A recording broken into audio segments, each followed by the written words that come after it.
for my life. Is that better? Good, good.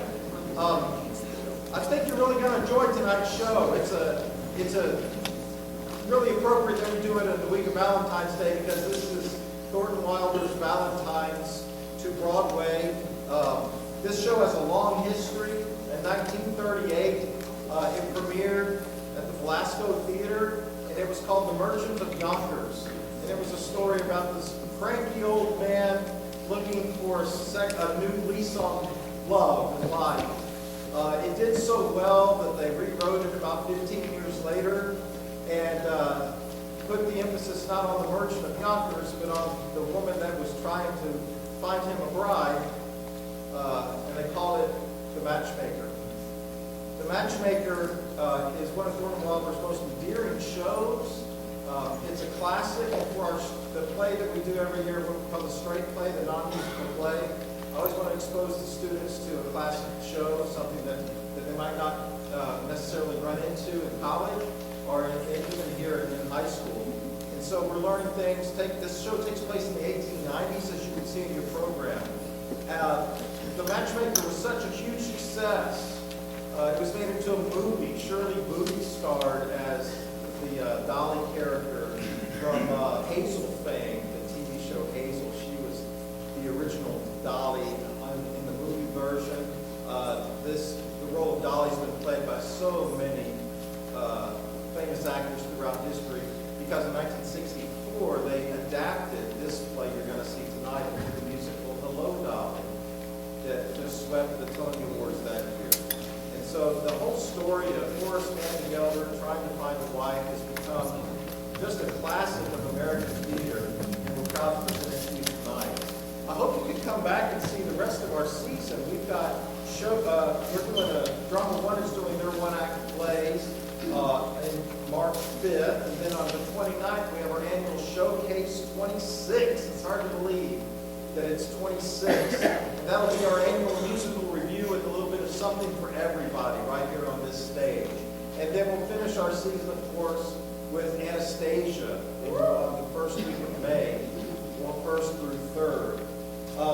Thanks to everybody that's been contributing to this. I appreciate it. My colleagues from the other schools and the Performing Arts program has never been stronger, and we are proud of the work that your students are doing. And of course, without them, we would not be here. So thank you for being here, and thank you for supporting your students, your sisters and brothers, and a special thank you to our administration who have always been ultimately supportive of everything we do.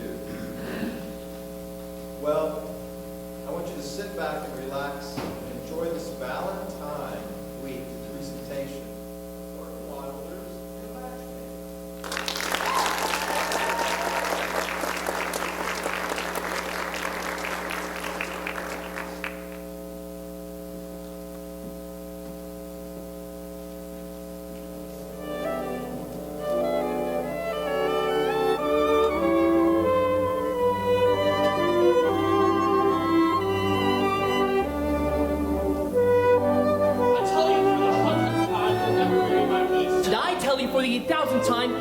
Your niece, and right soon too. Never.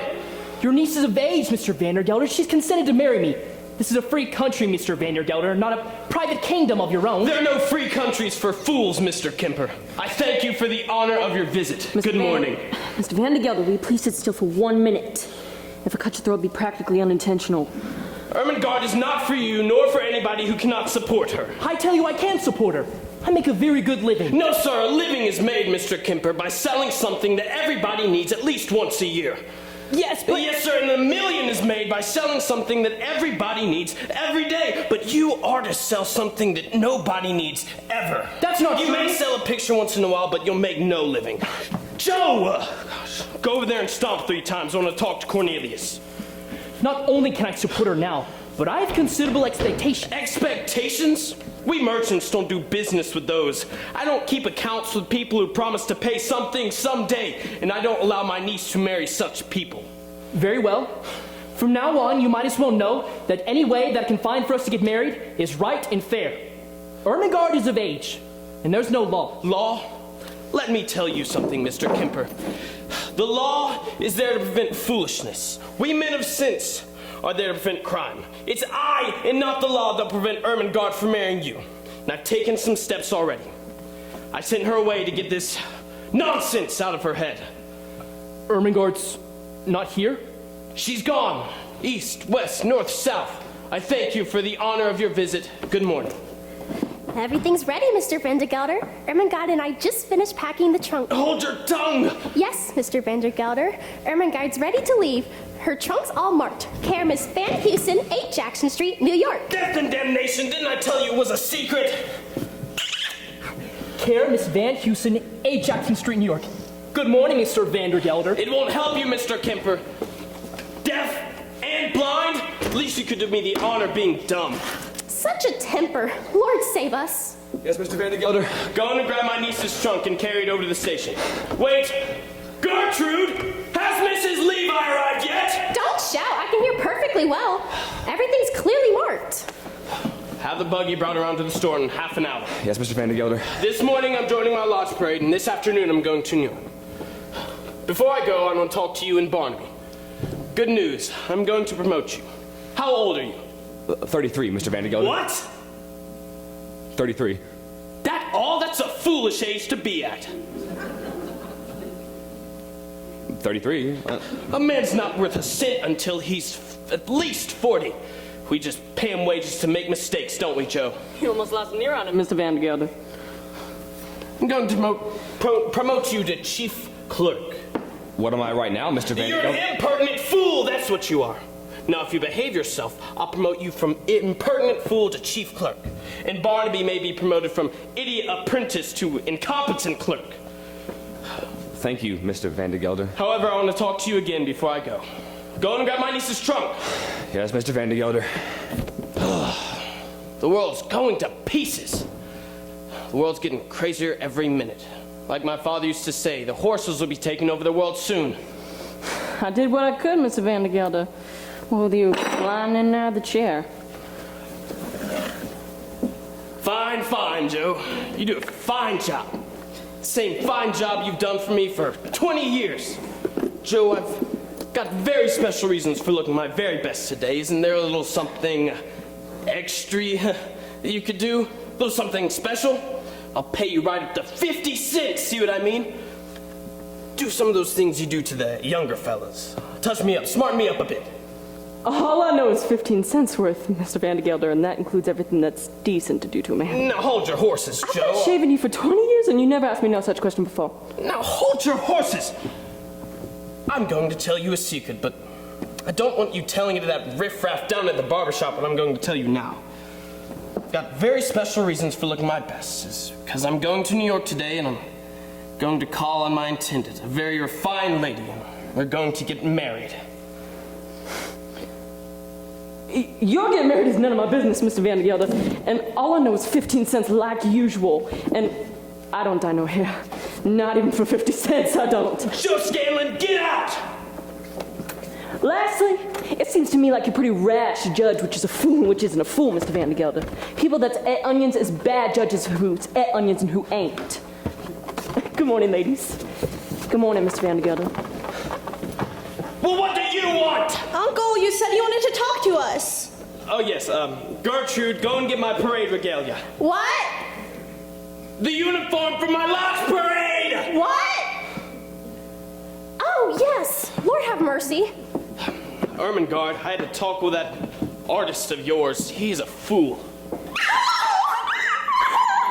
Weeping, weeping. You can go down and weep for a while in New York where it won't be noticed. Ermengarde, I told him that when you're old enough, you'd marry someone who could support you. I've done you a good turn. You'll come and thank me when you're 50.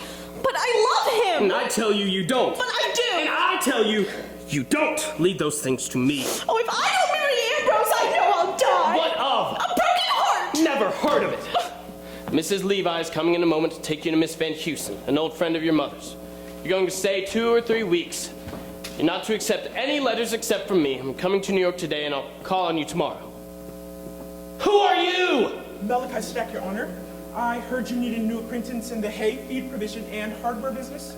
An apprentice at your age? Yes, indeed, Your Honor. I bring a lot of experience to it. Do you have any letters of recommendation? Yes, indeed. First class recommendations. Okay. Hermangard, are you ready to start? Yes. Well, go and get ready some more. Wait, Ermengarde, let me know the minute Mrs. Levi gets here. Yes, Uncle Horace. I don't want an able seaman, nor a typesetter, and I don't want a hospital cook. But no, Your Honor, it's all about experience. Excuse me. This one. This is from your former partner Joshua Van Tool in Albany. For the most part, honest and reliable, occasionally willing and diligent. There seems to be a certain amount of hesitation about these recommendations. Well, businessmen aren't writers, Your Honor. There's about 1 in 1,000 businessmen who can write a good letter of recommendation. Mr. Van Tool is asking if you'll be able to use me in the hardware business. Not so fast. What's this your honor you use so much? Well, Mr. Van Tool says you're president of the Hudson Rivers Provision Dealers Recreational and Musical Burial Society. I am, but there's no your honor that comes with it. Why did you come to Yonkers? Well, I heard you had an apprentice that was a good for nothing and you were at your wit's end for a new one. Wit's end. Wit's end! There's no dearth for good for nothing apprentices. That's right, Mr. Van de Gelder. It's employers there's a dearth of. Kind of seems like you hear a new one dying every day. What's that? Hold your tongue. I see that you've been a valet and a barber too. Why do you change your place so often? Changed my place. Mr. Van de Gelder, when a man's interested in experience... Do you drink? No, I've just had breakfast. I didn't ask what idiot! I asked if you were a drunkard. No, sir, no. By looking at it from all sides, I don't even like liquor. Well, if you continue looking at it from all sides, out you go. Remember that, here. With all your faults, I'm still going to give you a try. Well, thank you, Mr. Van de Gelder. I promise you'll never regret it. Okay, here's $1. The train leaves in a minute. Take that bag, Central Hotel on Water Street. Have them save me a room. Wait for me there. I'll be there about 4 o'clock. Yes, sir. Oh, but first, I'd like to meet the other people I've got to work with. You haven't any time. Now hurry, off with you. Yes, sir. I promise, Mr. Van de Gelder, you'll never regret it. I regret it already. Now go on. Off with you.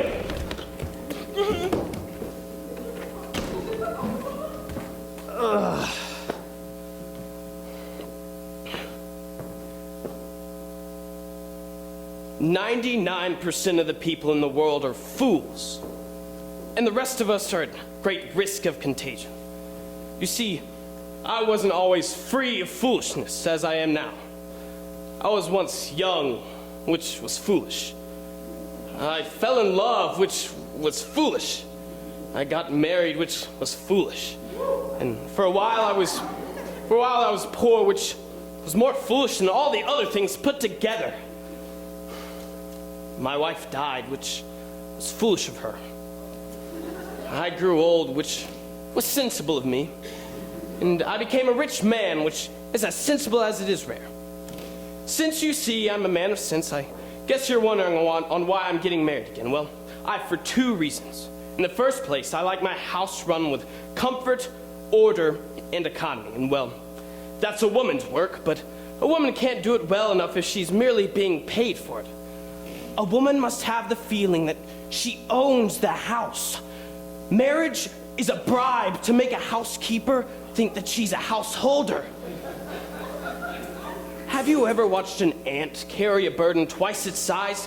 What excitement, what patience, what will? Well, that's what I think of when I see a woman running a house.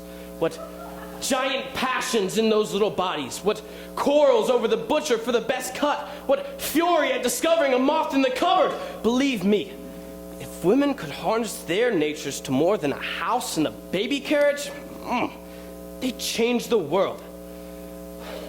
And the second reason, ladies and gentlemen, well, I see by your faces you've guessed it already. There's nothing like mixing with a woman to bring out all the foolishness in a man of sense. And that's a risk I'm willing to take. I've just turned 60 and I've laid side by side the last dollar of my first $500,000. So if I should lose my head a little, I have enough money to buy it back. After many years' caution and hard work, I've the right to a little risk and adventure. I'm thinking of getting married again. Yes, like all you other fools, I'm willing to risk a little security for a certain amount of adventure. Think it over.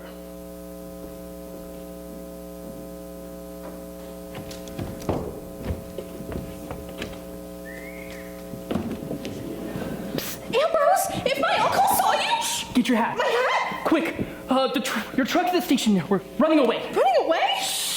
Where? To New York to get married. Oh, Ambrose, I can't do that. Listen, Ambrose, dear, it wouldn't be proper. I'm taking you to my friend's house. His wife will take care of you. Oh, Ambrose, a girl can't go on a train with a man. I can see you don't know anything about girls. But I'm telling you, we're going to get married. Married? But what would Uncle say? We don't care. We don't care what Uncle'd say. We're eloping. Ambrose Kemper, how can you use such an awful word? Ermengarde, you have the soul of a field mouse. Why do you say such cruel things to me? Ermengarde, the train leaves in a few minutes. We'll get married tomorrow. Oh, I can see you don't know anything about weddings. Oh, Ambrose, don't you respect me? Oh, good morning, darling girl. How are you? Good morning, Mrs. Levi. And who is this gentleman who is so devoted to you? This is Mr. Kemper, Mrs. Levi. Ambrose, this is Mrs. Levi. She's an old friend. Dolly Levi, born Gallagher. Very happy to meet you, Mr. Kemper. Good morning, Mrs. Levi. Mr. Kemper, the artist. Delighted. Oh, Mr. Kemper, may I say something very frankly? Yes, Mrs. Levi? This thing you are planning to do is a very great mistake. Oh, Mrs. Levi, please explain to Ambrose. Of course, I want to marry him, but to elope, how... Oh, now, my dear girl, you go in and keep one eye on your uncle. I wish to talk to Mr. Kemper for a moment. You give us a warning when you hear Uncle Horace coming. Yes, Mrs. Levi.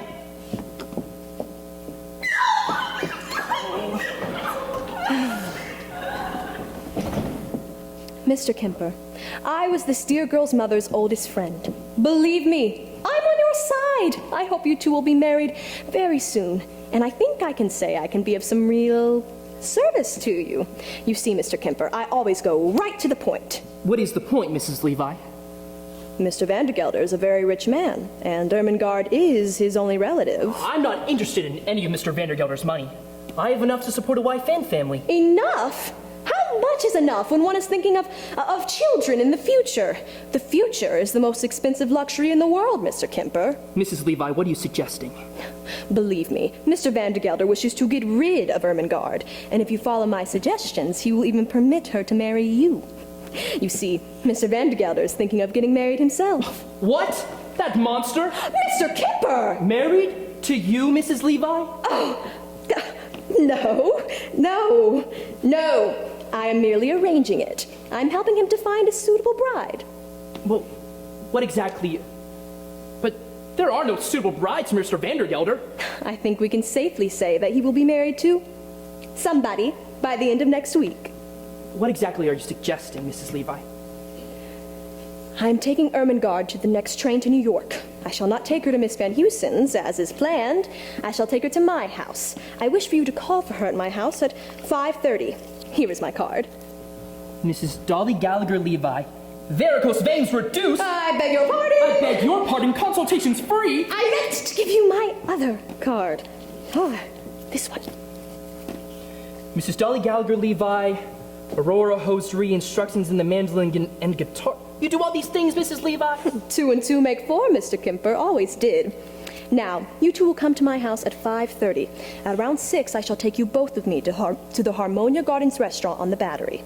Mr. Vandergelder will be there, and everything will be arranged. How do I know I can trust you? You could easily make our situation worse. Mr. Kemper, your situation could not possibly be worse. I wish I knew what you got out of this. Oh, that is a very proper question.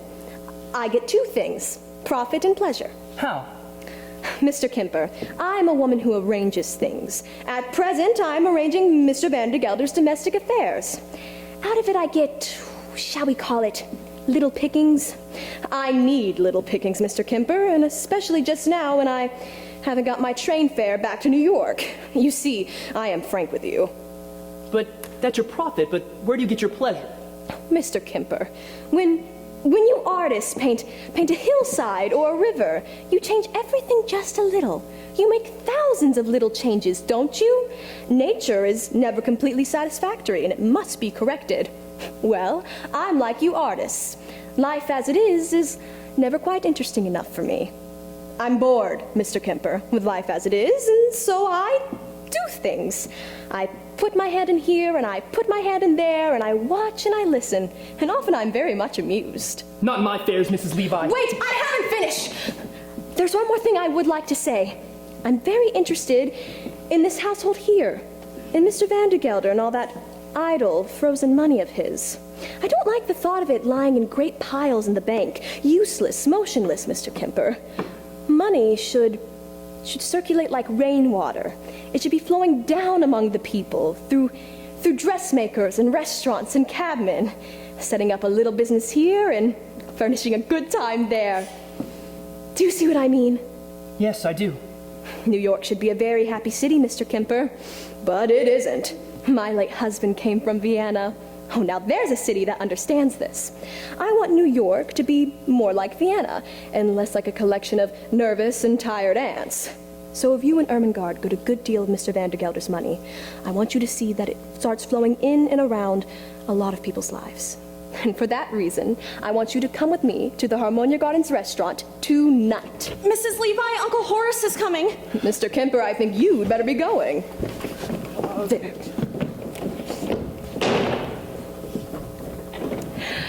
Darling girl, Mr. Kemper and I have had a very good talk. You'll see. Mr. Vandergelder and I will be dancing at your wedding very soon. Oh, Mr. Vandergelder! Oh, how handsome you look! You take my breath away. Yes, my dear girl, I'll see you soon. Oh, Mr. Vandergelder, I wish Irene Malloy could see you now. But then, I don't know what seems to be coming over you lately. You seem to be growing younger every day. Allowing for exaggeration, Mrs. Levi. If Maine eats careful, there's no reason he should look old. You never said a truer word. I'll never see 55 again. 55? Why, I can see at a glance that you're the sort that'll be stamping about at 100 and eating 5 meals a day. Like my Uncle Harry. At 55, my Uncle Harry was a mere boy. Show me your hand, Mr. Vandergelder. I'm a great judge of hands. Oh, Lord in heaven, what a lifeline! Where? Oh, from here to here. It runs right off your hand. I don't know where it goes. They'll have to hit you over the head with a mallet. They'll have to stifle you with a sofa pillow. You'll bury us all. However, to return to our business, I suppose you've changed your mind again, Mr. Vandergelder.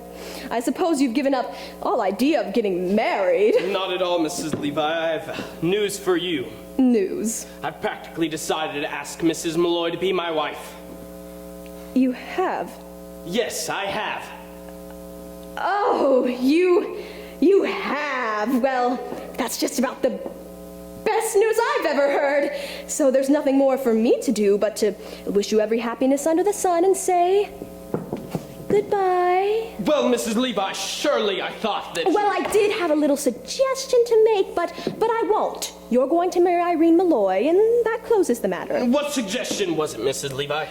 Well, I did have another girl for you. Another? Oh, the most wonderful girl. The ideal wife. Another, eh? What's her name? Her name? Yes. Her name? Ernestina. Oh, Simple. Miss Ernestina Simple. But now, of course, that's all too late. You're engaged. You're practically engaged to marry Irene Malloy. No, this ain't an engagement. Nonsense. You can't break poor Irene's heart now and change to another girl. When a man at your time of life calls 4 times on an attractive widow like that and sends her a pot of geraniums, that's practically an engagement. This ain't an engagement. Oh, if only you were free. I found this treasure of a girl. Every moment I felt like a traitor to Mrs. Malloy. But let me tell you, I couldn't help it. I told this girl all about you just as though you were a free man. Isn't that dreadful? The fact is, she has fallen in love with you already. Ernestina? Ernestina Simple. Ernestina Simple. Of course, she's a very different idea from Mrs. Malloy, Ernestina is. Like her name, simple, domestic, practical. Can she cook? Cook, Mr. Vandergelder? I've had 2 meals from her hands, and as I live, I don't know what I've done that God should reward me with such meals.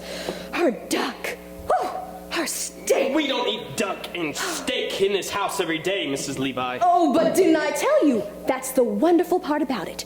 What was her duck? Pigeon! I'm alive to tell you! I don't know how she does it. It's a secret, come down in her family. The greatest chefs in the world would give their right hand to know it. And the steaks? Shoulders of beef, 4 cents a pound. Dogs wouldn't eat it. But when Ernestina passes her hand... Allowing for exaggeration, Mrs. Levi. Oh, no exaggeration. I'm the best cook in the world myself, and I know what's good. How old is she? 19. Say 20. 20, Mrs. Levi. Girls of 20 are more apt to favor the younger fellas of their own age. Oh, but you don't listen to me, and you don't know the girl. She has a positive horror of flighty, brainless young men. A fine head of gray hair, she says, is worth 20 shined up in goose grease. No, sir. I like a man that's settled. In so many words, she said it. That's not usual, Mrs. Levi. Usual? I'm not wearing myself to the bone hunting up usual girls to interest you, Mr. Vandergelder. Usual, indeed. Listen to me. Do you know the sort of picture she has on her wall? Is it of any of these young Romeos or Lochinvars? No. It's Moses on the mountain. That's what she's got. If you want to make her happy, you give her a picture of Methuselah surrounded by his grandchildren. That's my advice to you. Well, I hope that she has some means. I have a very large household to run. Ernestina, she'll bring you $5,000 a year. Hey! Mr. Vandergelder, you're a man of sense, I hope. A man that can reckon. In the first place, she's an orphan. She's been brought up with a great saving of food. What does she eat herself? Apples and lettuce. It's what she's been used to eat and what she likes best. She saves you $2,000 a year right there. Secondly, she makes all her own clothes, from old window curtains and tablecloths. And she's the best dressed woman in Brooklyn this minute. She saves you another $2,000 right there. Thirdly, her health is of iron. That's not money in the pocket, Mrs. Levi. We're talking about marriage, aren't we, Mr. Vandergelder? The money she saves while she's in Brooklyn is none of your affair, but if she were your wife, that would be money. Yes, sir, that is money. What about her family? Oh, her father, God be good to him. He was the best... What am I trying to say? The best undertaker in Brooklyn. Respected, esteemed, knew all the best people, even before they died. Well, that's the way it is. Now listen to me. Let me tell you more of her appearance. As I say, a beautiful girl. Beautiful. I've seen her go down the street, and you know what I mean. The young men get dizzy. They have to lean against lampposts. And she? Modest. Eyes on the ground. I'm not going to tell you anymore. Could you come over to New York today? I was thinking of coming to New York this afternoon. Oh, were you? Well, now I wonder if something could be arranged. She's so eager to see you. Oh, let me think. Could I give you 2 ladies a dinner? Oh, really? Come to think of it, I don't know where I would find the time. I'm so busy over that wretched lawsuit of mine. Oh, yes, if I win it, I'll be what's called a very rich woman. I'll own half of Long Island, and that's a fact. But just now, I'm at my wit's end for a little help. Just enough money to finish it off. My wit's end. But perhaps I could arrange a little dinner. I'll see. Yes, for that lawsuit, all I need is $50. And Staten Island's as good as mine. I've been trotting all over New York for you, trying to find you a suitable wife. $50? 2 whole months I've been. $50, Mrs. Levi, is no joke. Don't know where money's gone to these days. It's in hiding. There's 20. There's 20. There's 25. That's That's it. I can't spare anymore. Oh, well, this will help. Will help somewhat. Now, let me tell you what we'll do. I'll bring Ernestina to that restaurant on the Battery. You know it, the Harmonia Gardens. It's good, but it's not flashy. I'll bring her there, and I think that this time you should order a real nice dinner. I guess you can afford it. Well, just this once. A chicken wouldn't hurt. A chicken? Just this once. Ooh, and a little wine. Wine? Just this once. Now, about Mrs. Malloy, what do you think? Shall we call that subject closed? Oh, no. First, I want to have dinner with Miss... Simple. With Miss Simple, but first I'd like to make another call on Mrs. Malloy. Dear, dear, dear. And Miss Simple? What races you make me run. Oh, very well. I'll meet you on one of those benches out front of Mrs. Malloy's hat store at 4:30 as usual. The buggy's here ready for the parade, Mr. Vandergelder. Go and call Barnaby. I want to talk to both of you. Yes, Mr. Vandergelder. Now do put your thoughts in order, Mr. Vandergelder. I can't keep upsetting and disturbing the finest women in New York City unless you mean business. Oh, I mean business, all right. I hope so, because you know it's a very dangerous game you're playing. Dangerous?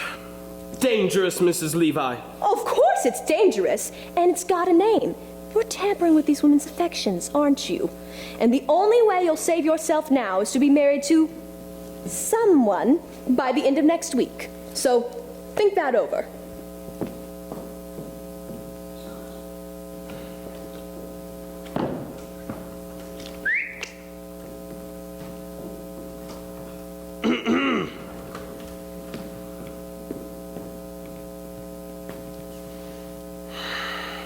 This morning I'm joining my launch parade, and this afternoon I'm going to New York. When I come back, there are going to be some changes.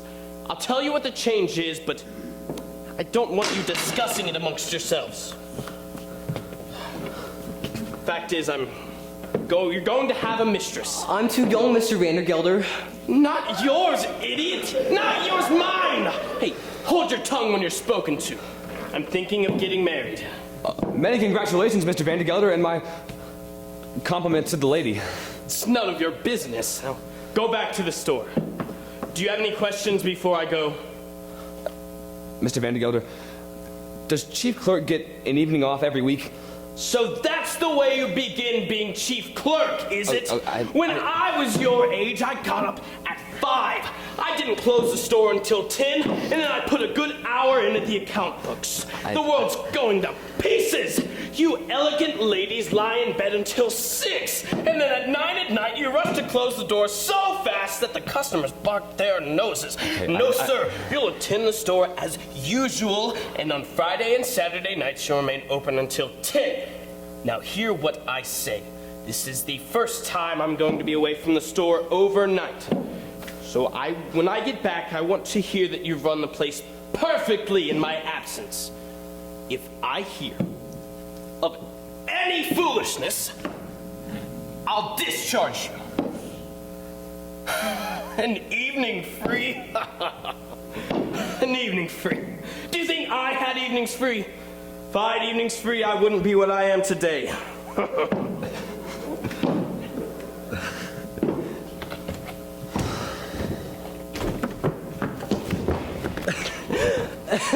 The horse nearly ran away when I saw him. What's the matter, Cornelius? Chief Clerk. Promoted from Chief Clerk to Chief Clerk. Well, don't you like it? Chief Clerk, and if I'm good in 10 years, I'll be promoted to Chief Clerk again. 33 years old and I still don't get an evening free. When am I going to begin to live? You can begin to live on Sundays, Cornelius. That's not living. Twice to church and old Wolf Trap's eyes on the back of my head the whole time. And as for holidays, what did we do last Christmas? All those canned tomatoes went bad and exploded. We had to clean up the mess all afternoon. Was that living? No. Barnaby, how much money have you got? Where you can get at it? $3. Why, Cornelius? You and I are gonna go to New York. Cornelius, we can't. Close the store. Some more rotten tomatoes are gonna explode. Holy cabooses. How do you know? I already know they're rotten, and all you have to do is light a match under them. They'll make such a smell that customers can't come into the place for 24 hours. That'll give us an evening free. We're gonna go to New York too, Barnaby. We're gonna live. I'm gonna have enough adventures to last me until I'm partner, so Go and get your Sunday clothes on. What? Yes, I mean it. We're gonna have a good meal, and we're gonna be in danger. We're gonna get almost arrested, and we're gonna spend all our money. Holy cabooses. And one more thing. We're not gonna come back to Yonkers until we've kissed a girl. Cornelius, you can't do that. You don't know any girls. I'm 33. I've gotta begin sometime. Well, I'm only 17. It isn't so urgent for me. Come on, don't start backing down now. Listen, if worse comes to worse and we get discharged from here, we can always just join the army. Did I hear you say you'd be old Wolf Trap's partner? How can I help it?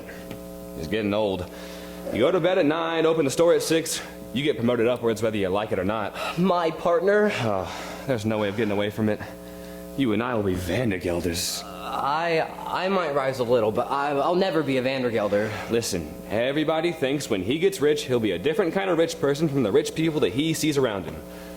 Later on, he finds out there's only one kind of rich person, and he's it. Oh, but listen, the best of all would be a person with all the good things of a poor person, but all the good meals of a rich person, but that's never been known. No, you and I will be Vandergelders. All the more reason then for us to get some living and some real adventure into us now. Will you come, Barnaby? But, Wolf Trap, Gertrude. Yes, Cornelius. Mr. Hackle, is the trunk waiting at the railroad station? Yes, Mrs. Levi. Take a last look, Ermengarde. What? Take a last look at your girlhood home, dear. I remember when I left my home. I let out a whinny like a young colt and off I went. Oh, Gertrude, do you think I ought to get married this way? A young girl has to be so careful. Banana bread.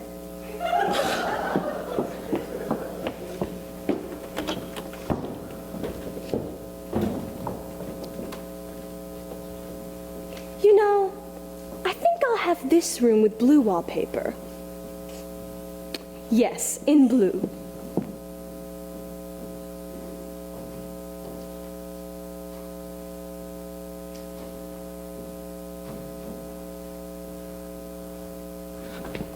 All clear up here, Cornelius. Hold the candle steady a minute. The bottom row looks ready, but try the top now. They're swelling like they're ready to burst. Holy cabooses. I can smell it up here, Cornelius.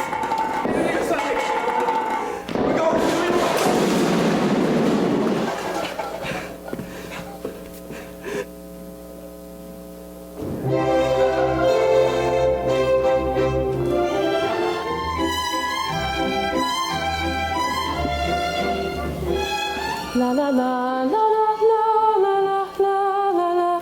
Oh, Minnie, you're a fool. Of course I shall marry Horace Vandergelder.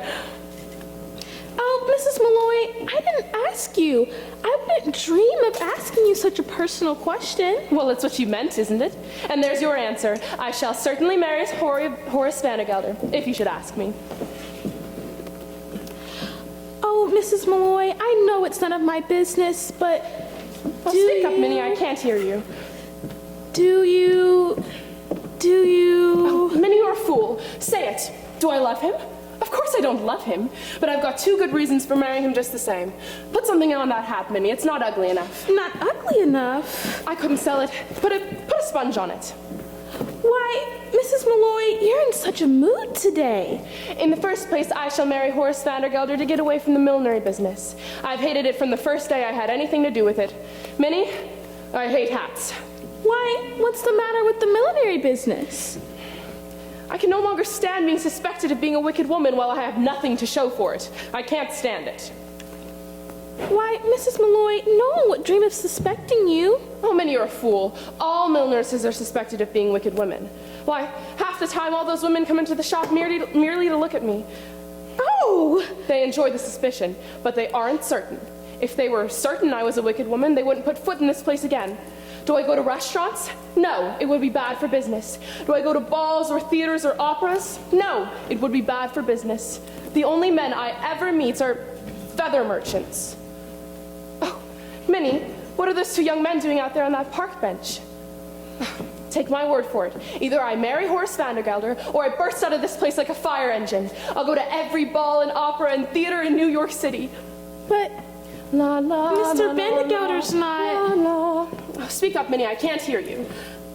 I don't think he's very attractive. But what I think he is, and it's very important. I think he'd make a good fighter. Oh, Mrs. Malloy! Take my word for it, Minnie. The best of married life is the fights. The rest is merely so-so. I won't listen. Peter Malloy, God rest him, was a fine arguing man. I pity the woman whose husband stands up and walks out the door at the beginning of an argument. Peter Malloy could stand up and fight for hours on end. He'd even throw things, Minnie, and there's no pleasure equal to that. When I felt tired, I'd just start a good blood-warming argument, and it'd take 10 years off my age. Now, Horace Vandergelder would put up a good fight. I know it. I have a mind to marry him.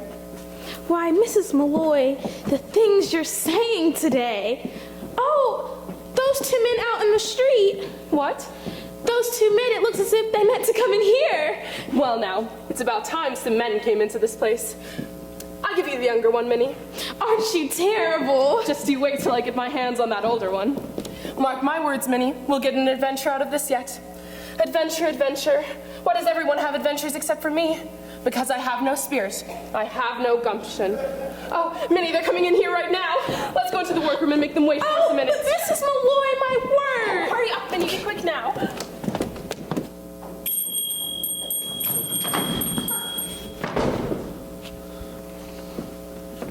No one's here.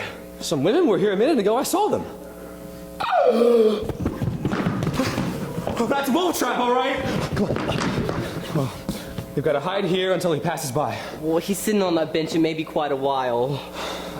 When these women come in, we'll have to make conversation until he's gone away. We'll pretend we're buying a hat. How much money have you got now? 40 cents for the train, 20 cents to go see the whale, 70 cents for dinner, and the $1 I lost. I have 70 cents, Cornelius. I have $1.75.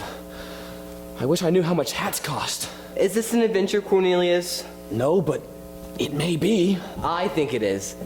There we walk around New York all day and nothing ever happens. And then we turn to the quietest street in all of New York City, and suddenly Mr. Vandergelder turns the corner. I think, Cornelius, Mrs. Malloy Miss Levi is there with him right now. What? What do you know about that? We only know one person in all New York City, and there she is. If an adventure came along now, I'd be too tired to enjoy it. Why isn't this an adventure, Cornelius? Come on, don't be asking that. Listen, when you're in the middle of an adventure, you'll know it, all right? Maybe I wouldn't. Let's arrange a signal for you to give me when we're in its adventure. You say, pudding. You say pudding if it's an adventure we're in.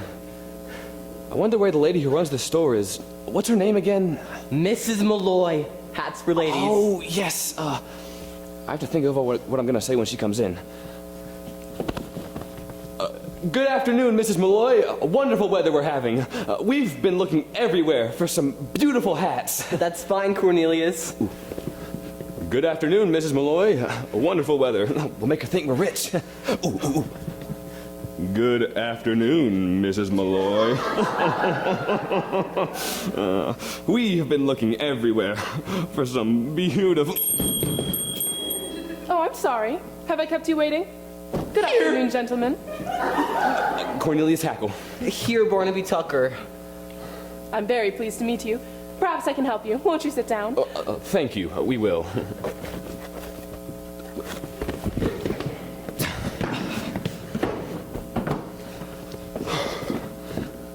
You see, Mrs. Malloy, we're looking for hats. We've looked everywhere. Do you know what we've heard? Go to Mrs. Malloy's, they said. So we came here. Only place we could go.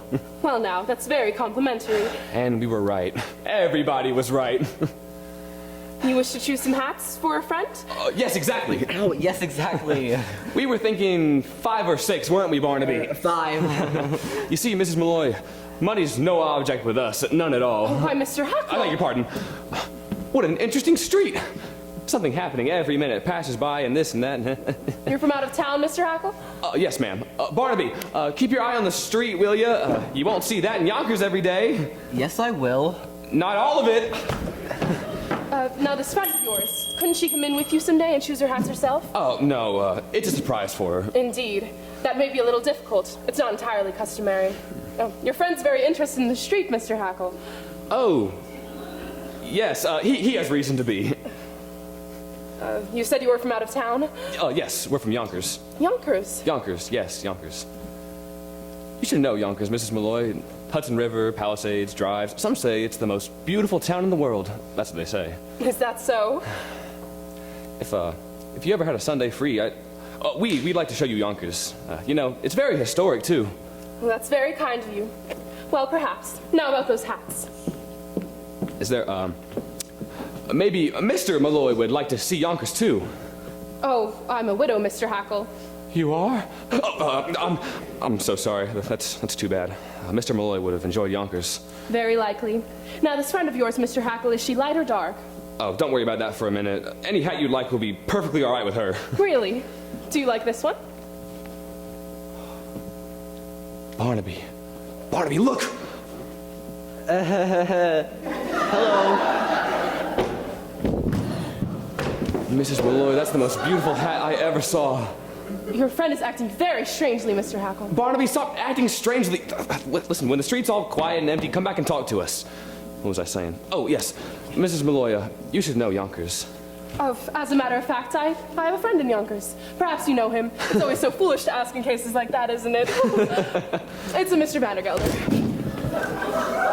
What was it you said? Then you do know him. Horace Vandergelder? Yes, that's right. Know him? Why? No. No. I beg your pardon, Mrs. Malloy. What an attractive shop you have. Oh, and where does this door lead to? Mr. Hackle, that's my workroom. Everything here is so interesting. Every door, every corner, Mrs. Malloy. Oh, Barnaby, make note of the interesting drapes. Oh, deeply interesting. Coats for ladies. Make note of the table. Precious piece of furniture with a low-hanging cloth, I see. Perhaps your friend might like some of this new Italian straw? Mr. Vandergelder's a very substantial man, and very well liked, they tell me. A lovely man, Mrs. Malloy. Oh yes, charming. Has only one fault as far as I know. He's hard as nails, but apart from that, as you say, charming nature, ma'am. And a large circle of friends? Oh, yes, indeed. 5 or 6. 5. He comes and calls on you here from time to time, I suppose. This summer we'll be wearing ribbons down our backs. Yes, as a matter of fact, I'm expecting a call from him this afternoon. I think, Cornelius, Look out! I beg your pardon, Mrs. Malloy. Mr. Hackle, come right out of there this minute! Help us just this once, Mrs. Malloy. We'll explain everything later. Mr. Hackle! We're terribly innocent, Mrs. Malloy. Gentlemen, really, I can't have this. What are you doing? Cornelius, pudding! Oh, Irene, my darling child, how are you? Heaven be good to us, how well you look. Oh, but what a surprise! And Mr. Vandergelder in New York. Good afternoon, Mrs. Malloy. Oh, Mr. Vandergelder's in New York. Yonkers lies up there, decimated today. Now, Irene, we thought you'd pay you a very short call. Now, you'll tell us if it's inconvenient, won't you? Inconvenient, Ollie, the idea. Why, it's sweet of you to come. We waited outside a moment. Mr. Vandergelder thought he saw 2 customers coming in. Two men. Men! Mr. Vandergelder! What will you be saying next? Then we'll sit down for a minute or 2. Before you sit down, there's something I'd like to show you. I'd like to show Mr. Vandergelder my workroom, too. Oh, I've seen the workroom 100 times. I'll stay right here and try on some of these hats. No, Dolly, you come too. I have something for you. Come along, everybody. Mr. Vandergelder, I want your advice. You have no idea how helpless a woman in business is. Why, I feel I need advice every minute from a fine business head like yours.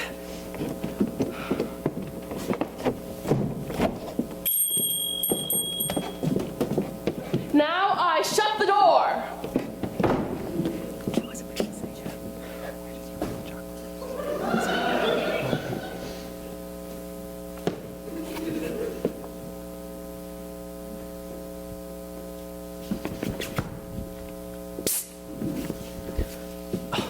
Maybe she wants us to go, Cornelius. Certainly I won't go. Mrs. Malloy would think we were just foolish fellows. No, all I want is to stretch for a minute. Well, what are you gonna do when Mr. Vandergelder comes back? Are we just gonna run away? I don't know yet. I like Mrs. Malloy a lot. I wouldn't like her to think badly of me. I think I'll buy a hat. We can walk home to Yonkers, even if it takes us all night. Here, give me all the money you got. Achoo!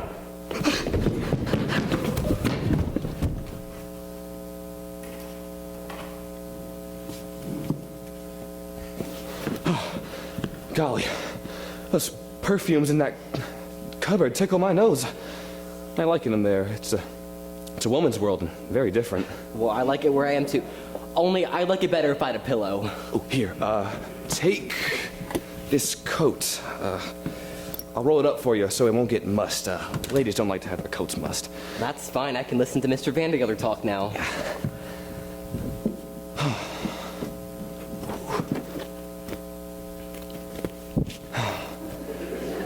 This summer we'll be wearing ribbons down our backs.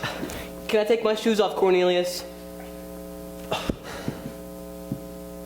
Isn't the world full of wonderful things? There we sit, cooped up in Yonkers, years and years, and all the while, wonderful people like Mrs. Malloy are walking around in New York City, and we don't know them at all. I don't know whether from where you're sitting, if you can see, well, for instance, the way her eye, forehead, and cheek come together right up here, can you? And the kind of fireworks that shoot out of her eyes all the time. I tell you right now, a fine woman is the greatest work of God.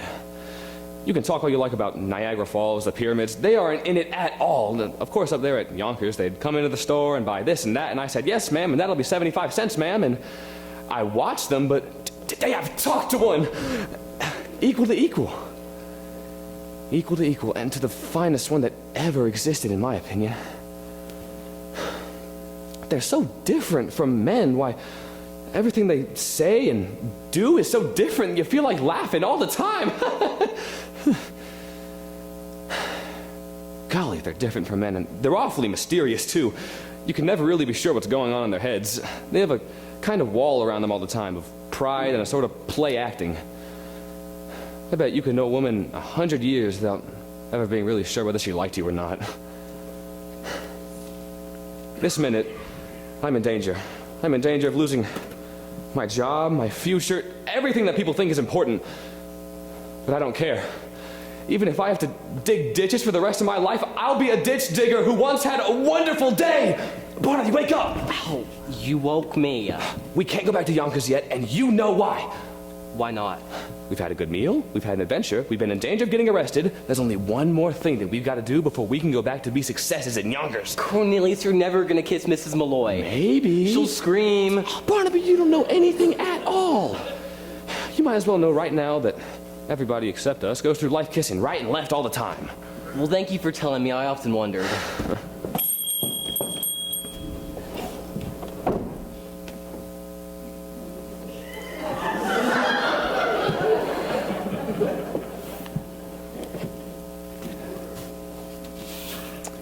Why, Mr. Hackle, I thought you were up in Yonkers.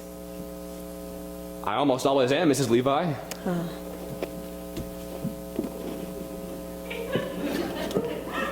Oh, Mrs. Levi, please don't tell Mr. Vandergelder. I'll explain everything later. We're terribly innocent, Mrs. Levi. Why, who's that?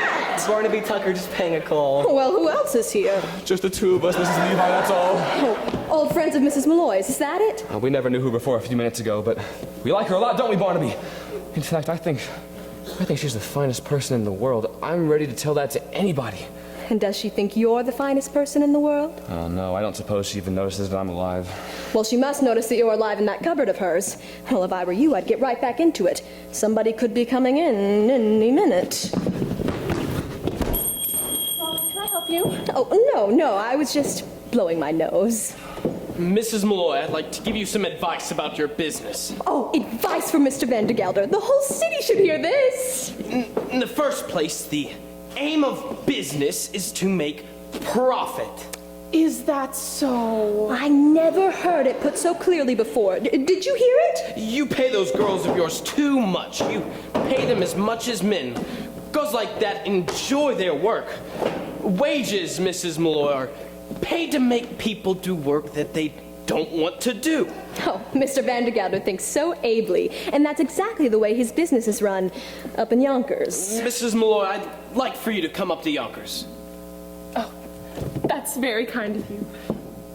Thank you.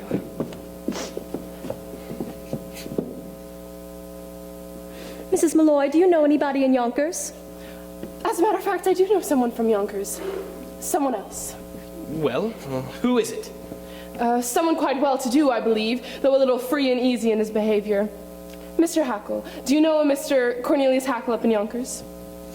I know him like my own boot. He's my chief clerk. Is that so? And he's been in my store for nearly 10 years. Well, I never. Well, where would you have known him? Oh, just one of those chance meetings, I suppose. Yes, oh yes, just one of those chance meetings. Chance meetings? Cornelius Hackle has no right to chance meetings. Really, Mr. Vandergelder, it's very unlike you to question me in such a way.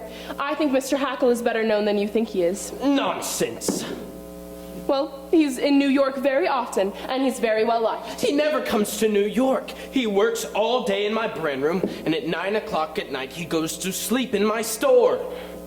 Well, the truth might as well come out now as later. Mr. Vandergelder, Irene is quite right. Your head clerk is often in New York, goes everywhere, has an army of friends. Everybody knows Cornelius Hackle. Dolly Gallagher, you're crazy! Listen to me. You keep your nose so deep in your account books, you don't know what goes on. Yes, by day, Cornelius Hackle is your faithful, trusted clerk. That's true. But by night, he just leads a double life, that's all. He's here at the opera, in all the fashionable homes, the great restaurants. Why, he's at the Harmonia Gardens restaurant 3 times a week. The fact is, he is the wittiest, gayest, naughtiest man in New York City. Why, he's just the famous Cornelius Hackle. If I ever thought that Cornelius Hackle came to New York, I'd discharge him. Who took the horses out of Ginny Lynn's carriage and carried her through the streets? Who? Cornelius Hackle. And who dressed up as a waiter the other night at the Fifth Avenue Hotel and took an oyster and dropped it right down Mrs. Oh no, it's too wicked to tell you. Oh, no, Dolly, go on, tell it. No, but it was Cornelius Hackle. It ain't the same man. Where'd he get the money? But he's very rich. I keep his money in my own safe. He has $146.35. Mr. Vandergelder, you are killing me. Do come to your senses. He's one of the Hackles. The Hackles? They built the Raritan Canal. Then why should he work in my store? Well, I'll tell you. I don't want to hear it. Got a headache. I've had a bad day. Goodness gracious. It ain't the same man. He sleeps in my brand room. Can't get away from the facts. Just made him chief clerk. And if you got any sense in you, you'd make him partner. Now, Irene, I can see that you are as taken with him as everybody else is. Why, I only met him once, very hastily. Yes, but I can see that you were taken with him. Now, don't you be thinking of marrying him. Oh, Dolly, what are you saying? Oh, maybe it'd be fine, but think it over carefully. He breaks hearts like hickory nuts. Who? Cornelius Hackle. Mrs. Malloy, how often has he called on you? Why, I'm telling the truth. I've only met him once in my life. Dolly Levi's been exaggerating, so I don't know where to look. Excuse me, Mrs. Malloy. I must get out of that order for Mrs. Parkinson. Oh, yes, we must get that off before closing. I want to run it off by that errand girl. Oh, I almost forgot my coat.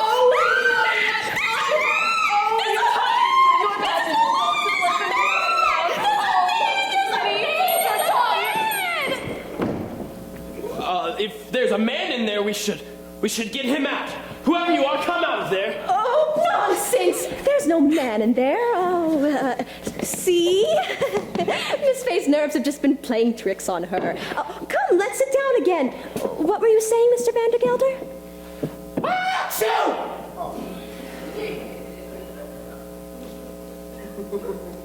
Well, now. God bless you.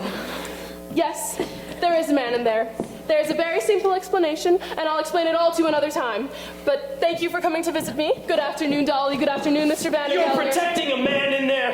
And there's a very simple explanation, but for the present, good afternoon. That's it. Oh, Lord, the room's crawling with men. I'll never get over it. The wall's going to pieces.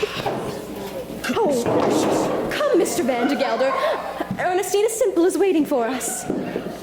Mrs. Malloy, I shan't trouble you again. And vice versa.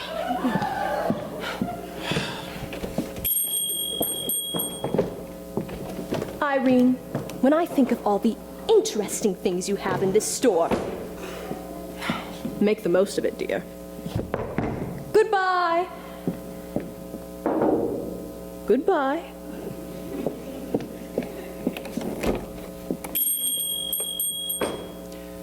So, Mr. Hackle. That was one of your practical jokes. No, Mrs. Malloy, no. Come out from that Barnaby Tucker, you troublemaker!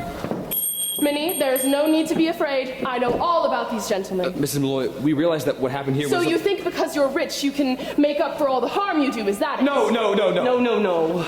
Minnie, this is the famous Cornelius Hackle who goes around New York tying people into knots. And that's Barnaby Tucker, another troublemaker. How do you do? Minnie, choose yourself any hat and coat in the store. We're going out to dinner. If this Mr. Hackle is so rich and gay and charming, he's going to be rich and gay and charming to us. He dines 3 times a week at the Harmonia Gardens restaurant, does he? Well, he's taking us there now. Mrs. Malloy, are you sure it's safe? Oh, hold your tongue, Minnie. We're in a position to put these men into jail if they so much as squeak. Jail, Mrs. Malloy? Jail, Mr. Hackle. Officer Cogarty does everything I tell him to do. Minnie, you and I have been respectable for years. Now we're in disgrace. We might as well make the most of it. Go into the workroom. I know some ways we can perk up our appearance. We'll be back in a minute, gentlemen. Mrs. Malloy, I hear that there's an awfully good restaurant at the railway station.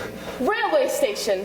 Railway station? Certainly not. No, sir. You're going to give us a good dinner in the heart of the fashionable world. Go on in, Minnie. Don't you boys forget you've made us lose our reputation. And now the fashionable world's the only place we can eat.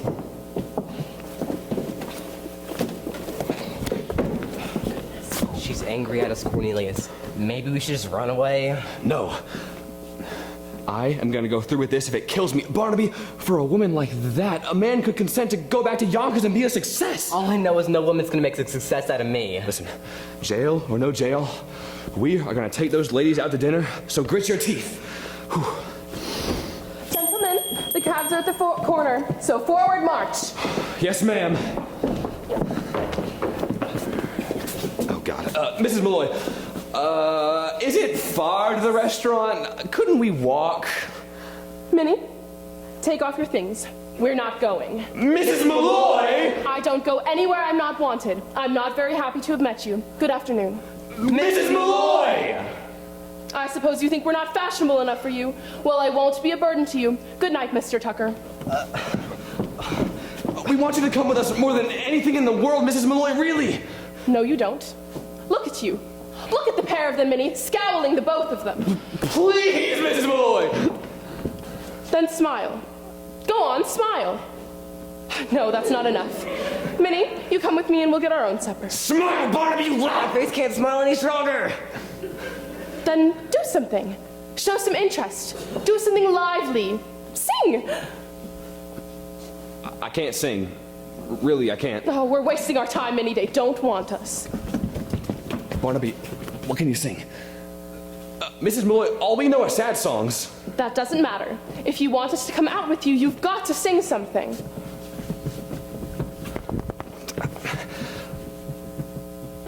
We're tenting tonight on the old campground.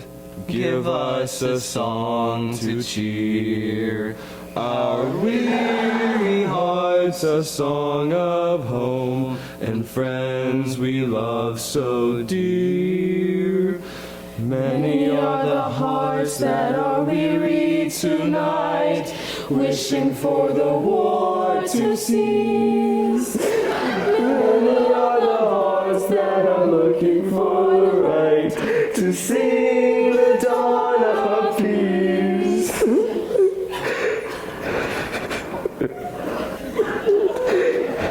We'll come! Huzzah! Boys, go ahead. Minnie, you get the front door key and I'll lock the workroom.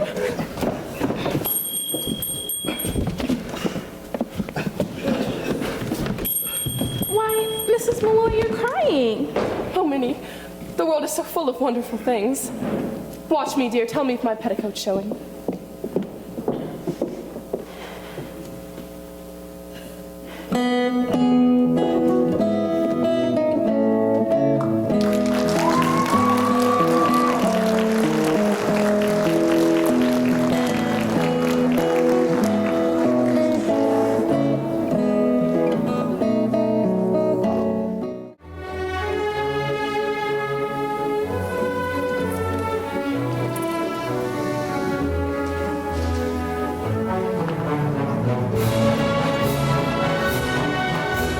Now, hear what I say. I don't want you making any mistakes. I'd like a table for 3. For 3. There'll be 2 ladies and myself. It's a bad combination, Mr. Van de Gelder. You'll regret it. And I want a chicken. A chicken? You'll regret it. Hold your tongue. Write it down. Chicken. Yes, sir. Chicken Esterhazy, chicken cacciatore, chicken au crème. A chicken. A chicken like everybody else has. With that chicken, I'd like a bottle of wine. Moselle, Chablis, Vouvray. She doesn't understand English, Mr. Van de Gelder. You'd better speak louder. W-I-N-E. Wine. Wine! And I'd like that table alone. Can you remove this one, please?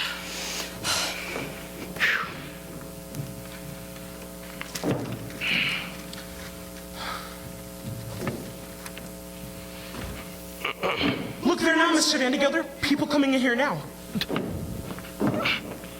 Why, it's my niece Ermengarde. What's she doing here? It's a plot. I'll throw her in jail. Now, Mr. Van de Gelder, you must keep your temper. And there's that rascal artist with her. It's a plot. It's a conspiracy. I'll throw them in jail. Mr. Van de Gelder, they're old enough to come to New York. You can't throw them into jail for coming to New York. And there's Mrs. Levi. What's she doing with them? It's a plot. It's a conspiracy. What's she saying to the cabman? Go up and hear what she's saying. She's telling the cabman to... Mr. Van de Gelder. She's telling the young people to come and enjoy their dinner. I'll put an end to this. Now, Mr. Van de Gelder, you must keep your temper. If you lose it, you'll make matters worse. Come here and take my advice. Stop pulling at me. What's your advice? Hide behind this and listen to what they say. Stop pulling at me. It's not proper! God, there's nothing wicked about eating in a restaurant. There's nothing wicked even about being in New York. Clergymen just make those things up to fill out their sermons. Oh, I wish I were back in Yonkers where nothing ever happens. Ermengarde, dear, you're hungry. That's what's troubling you. Anyways, after dinner, you must promise to take me back to Aunt Flora's. She's been waiting for me all day, and she must be half dead of fright. All right. But of course, you know at Miss Van Heusen's you'll be back in your uncle's hands. I can't stand it. Just keep telling yourself how pretty she is. Pretty girls have very little opportunity to improve their other advantages. Listen, Ermengarde, you don't want to go back to live with your uncle. Stop and think. That old man with 1 foot in the grave. Oh, and the other 3 in the cash box. Smelling of oats. And axle grease. That's not true. I mean, it's only partly... Hold your tongue. I'll put an end to this. Now, Mr. Van de Gelder, you must keep your temper. Please listen to what they say. Oh, dear, what was I saying? The Lord be praised. How glad I am that I found you 2 dreadful children, just as you were about to break poor dear Mr. Van der Gelder's heart. He's got no heart to break. Mr. Van der Gelder is a much kinder man than you think. Kinder? He's a wolf. Remember that he leads a very lonely life. Now, you 2 will be eating dinner upstairs. There are some lovely private rooms upstairs, just meant for shy, timid girls like Ermengarde. Come with me. Oh. Me. Go, go! Y'all show them! Everybody should always eavesdrop once in a while, I always say. There's nothing like eavesdropping to show you that the world outside your head is different from the world inside your head. I want to write a note. Go and call that cabman in here. Mr. Van de Gelder, what advice from a cabman?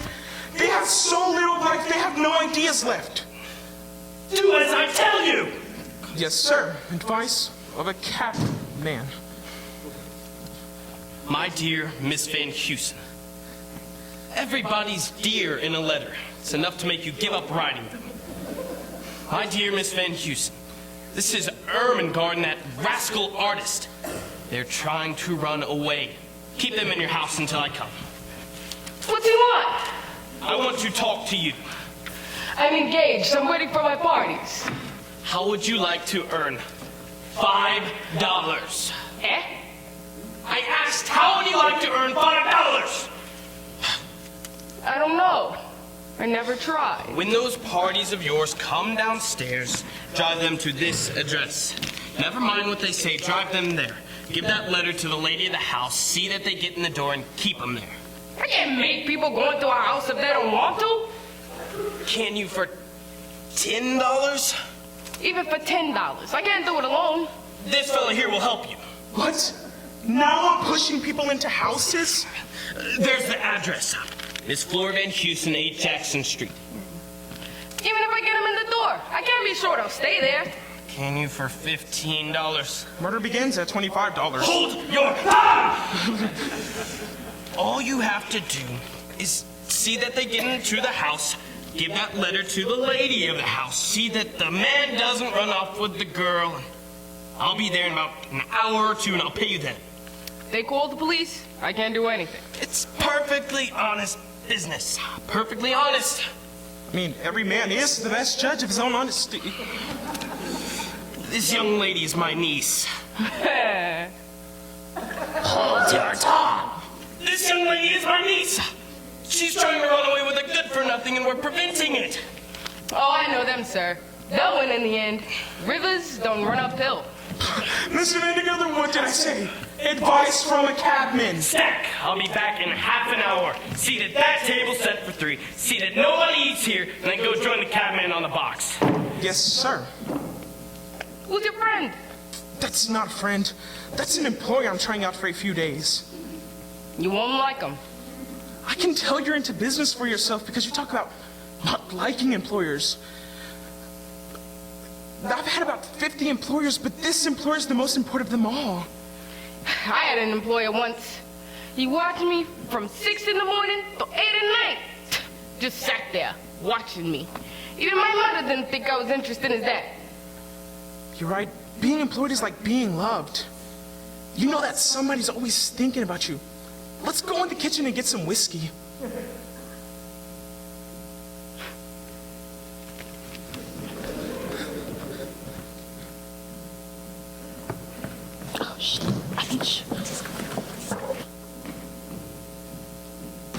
Here's the place I meant.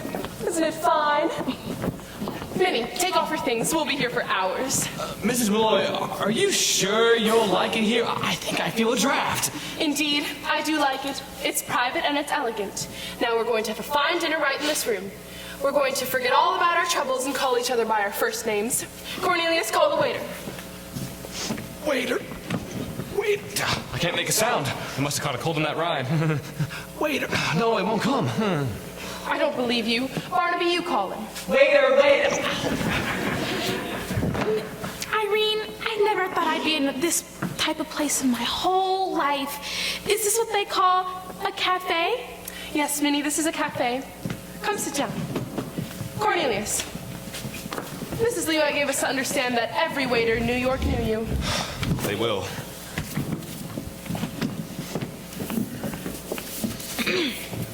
Good evening, ladies and gentlemen. How are you, Fritz? How are you, my friend? I am Rudolph. Right, of course, Rudolph, of course. Well, Rudolph, these ladies want a little something to eat, you know what I mean? Just, if you can find the time. We know how busy you are. Cornelius, there's no need to be so familiar with the waiter. Oh, yes, there is. Minnie, what do you want to eat? Oh, just anything, Irene. No, Minnie, what do you want? Oh, let's see. I'd like some sardines on toast and a glass of milk, please. Great. Grindstones, what a sensible girl. Barnaby, shake Minnie's hands. She's the most sensible girl in the world. Barnaby, no, not Barnaby. Rudolph. Bring us 2 gentlemen, 2 glasses of beer, a loaf of bread, and some cheese. I never heard of such nonsense. Minnie, have you ever eaten pheasant? Pheasant? No. Rudolph, have you any pheasant? Yes, ma'am. Just in from New Jersey today. Even the pheasants are leaving New Jersey. All right, now, Rudolph, write this down. Pheasant, Pheasant, mock turtle soup, mock turtle soup, green salad, plain salad, mashed chestnuts, mashed chestnuts, and some nice red wine. red wine. All right, Barnaby. You watch me. Rudolph, write this down. Neapolitan ice cream, Neapolitan ice cream, hothouse peaches, hothouse peaches, champagne, and a German band. a German. Have you got a German band? No, Cornelius, I won't let you be extravagant. Champagne, but no band. Hurry up about this, Rudolph. We're hungry.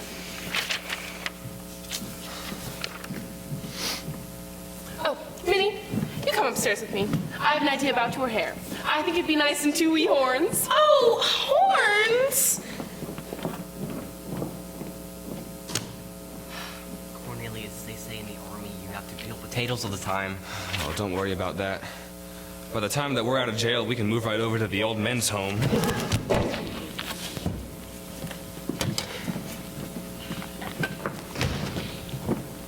Oh, waiter, what's that? It's some champagne, ma'am. Cornelius, it's our champagne. No, it's for his honor, the mayor of New York, and he's very impatient. Oh, shame on him. The mayor of New York has more important things to be impatient about. Cornelius, open it. Ma'am, he'll kill me.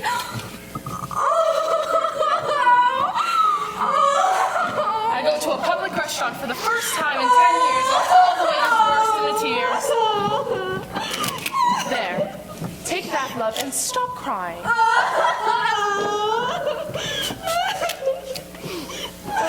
Barnaby, make a toast.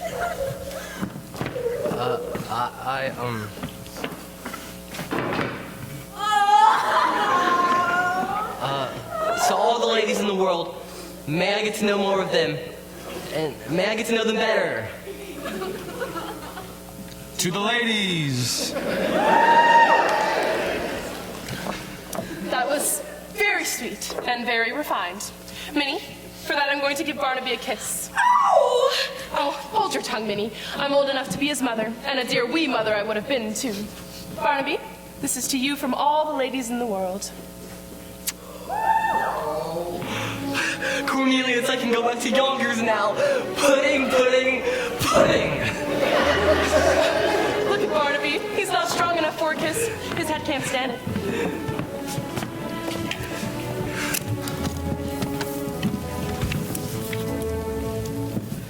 Oh, Minnie, I'm enjoying myself. To think that this goes on in hundreds of places every night while I sit at home darning my stockings. Cornelius, dance with me. Irene, the Hackles don't dance. We're Presbyterian. Then, Minnie, you dance with me. Lovely music.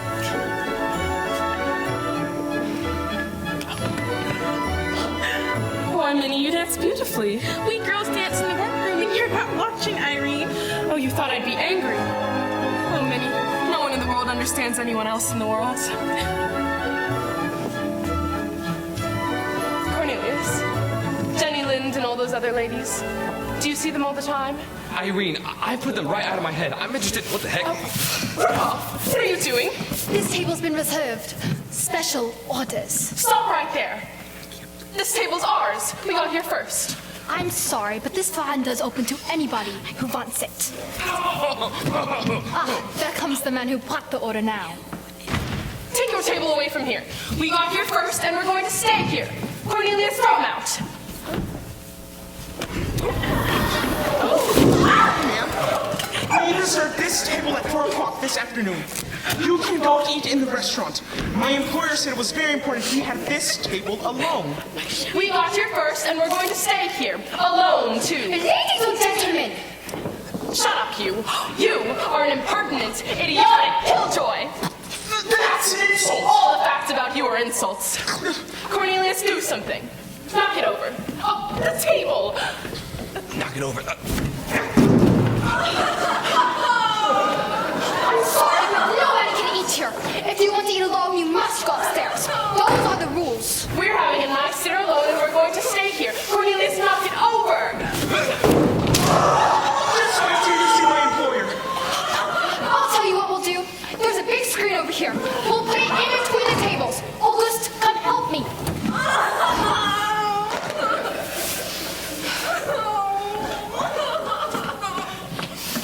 I won't eat behind the screen. I won't. Minnie, make a noise.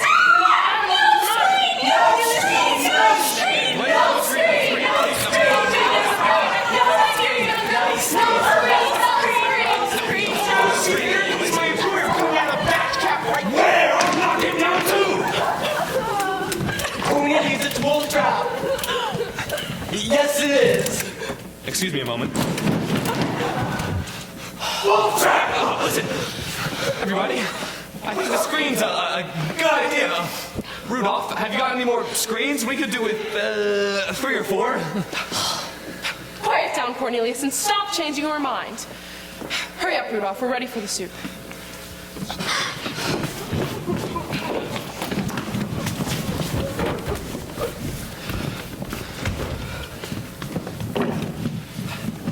Stack, what's the meaning of this? I told you I wanted a table alone. What's this? Mr. Van de Gelder, I did what I could. You wouldn't believe the wild savages of New York. There's a lady over there. Civilization hasn't touched her yet. Everything's wrong. I can't even manage a simple thing like this. Help me off with my coat. Don't kill me! Don't kill me! God.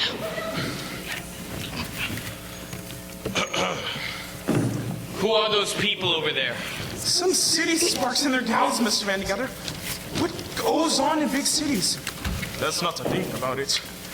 Has that couple come down from upstairs? I hope they haven't gone off without you seeing them. No, sir. Me and the cabman have kept our eyes on everything. I'll sit here and wait for my guests. You go out to the cab. Yes, sir. Purse. And Mr. Van de Gelder, have you lost... Don't bother me. Do as I tell you. Purse.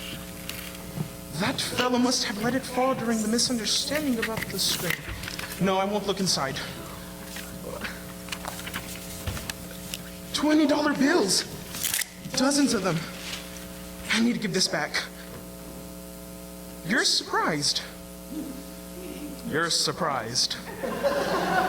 Excuse me, sir. May I speak to you for a minute? You certainly can. We all want to apologize to you about that screen, that little misunderstanding. What's your name, sir? Stack. Malachi Stack.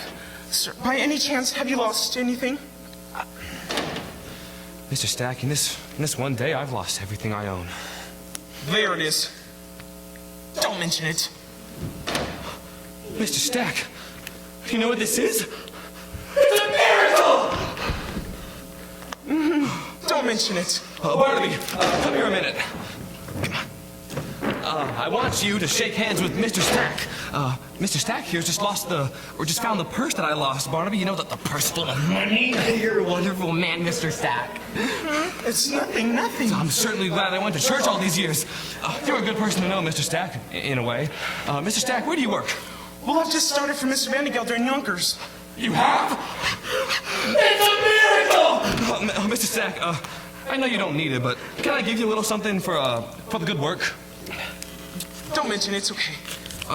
Here, take this. Don't mention it. And this. Don't mention it. Here, and that. No, I might get to like it.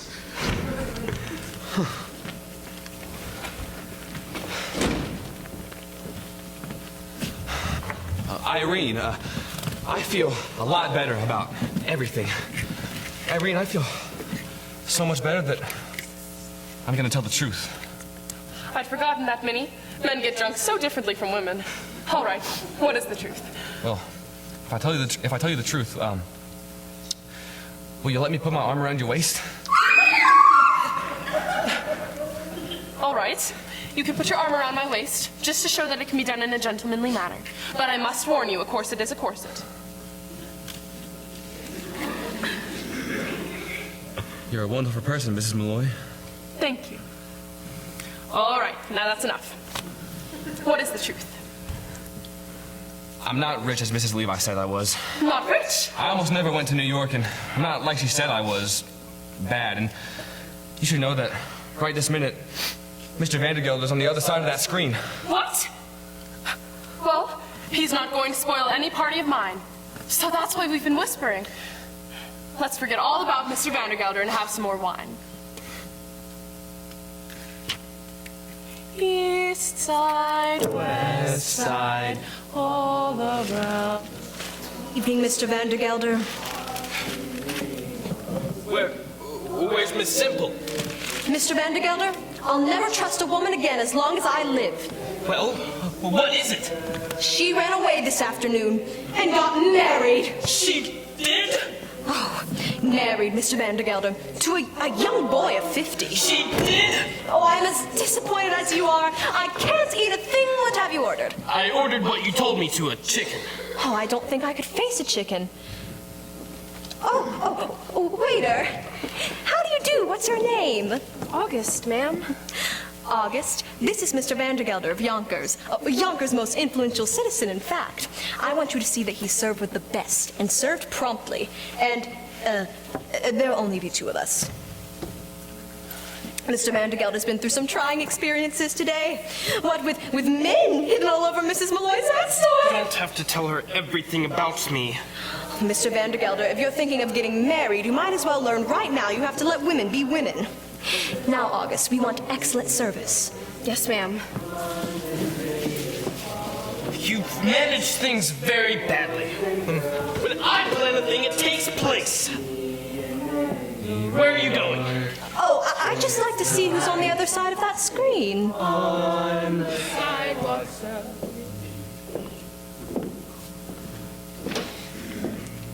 Good evening, Mrs. Levi.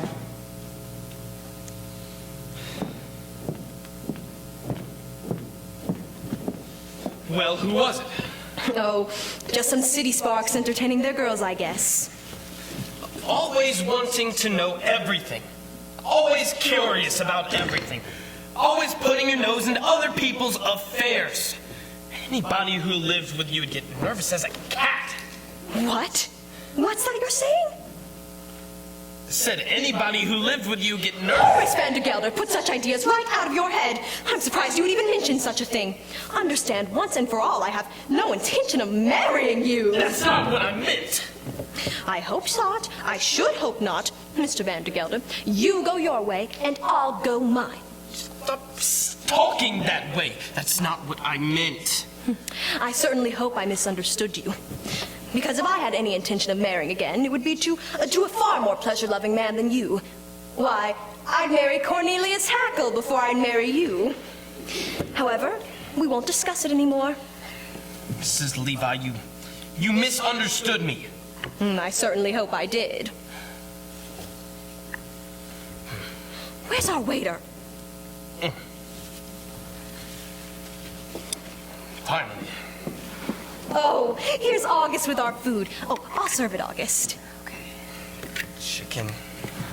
Oh, here's some white meat for you and some giblets. Very tender and very good for you. No, Horace. As I said before, you go your way and I'll go mine. I'm not some Irene Malloy whose head can be turned by a pot of geraniums. Oh, start writing on the wine. I think you'll feel better at once. However, since you brought the matter up, I do think that's one thing I should say. I didn't bring the matter up at all. Oh, calm down. We'll forget all about it in just a moment. All right? It's true. I am a woman who likes to know everything that's going on, who likes to manage things. You're right about that.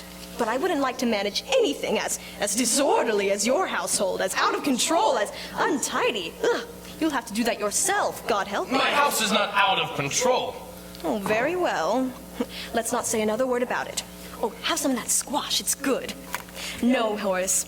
A friendless, quarrelsome soul like you is no sort of companion for me. You go your way, and I'll go mine. Stop saying that! I won't say another word. Besides, I'm not any of those things that you said I was. What? Well, I guess you're friendless. Ermengarde told me that this morning you'd even quarreled with your barber, a man who's held a razor to your throat for 20 years. Seems to me that's sinking pretty low.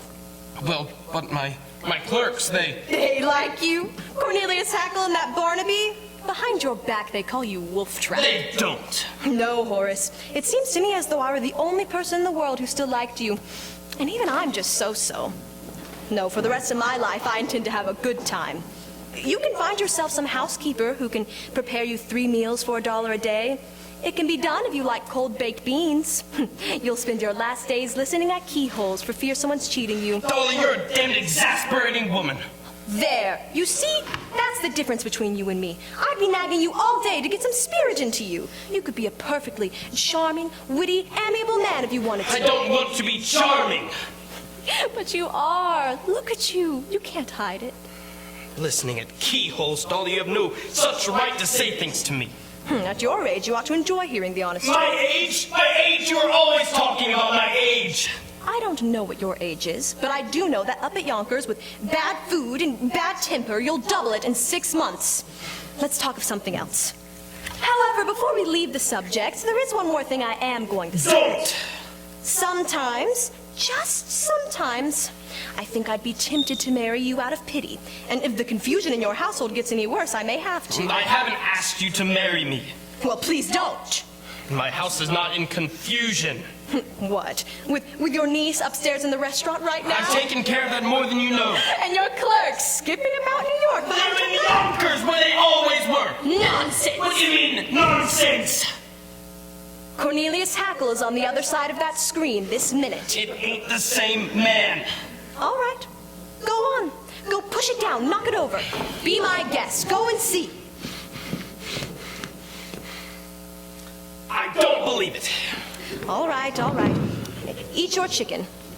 Of course, Horace, if the affairs in your household went from bad to worse and you became actually miserable, then I might feel that it was my duty to come up to Yonkers and be of some assistance to you. After all, I was your wife's closest friend. I don't know where you got any such notion. Now, here I say once and for all, I have no intention of marrying anybody.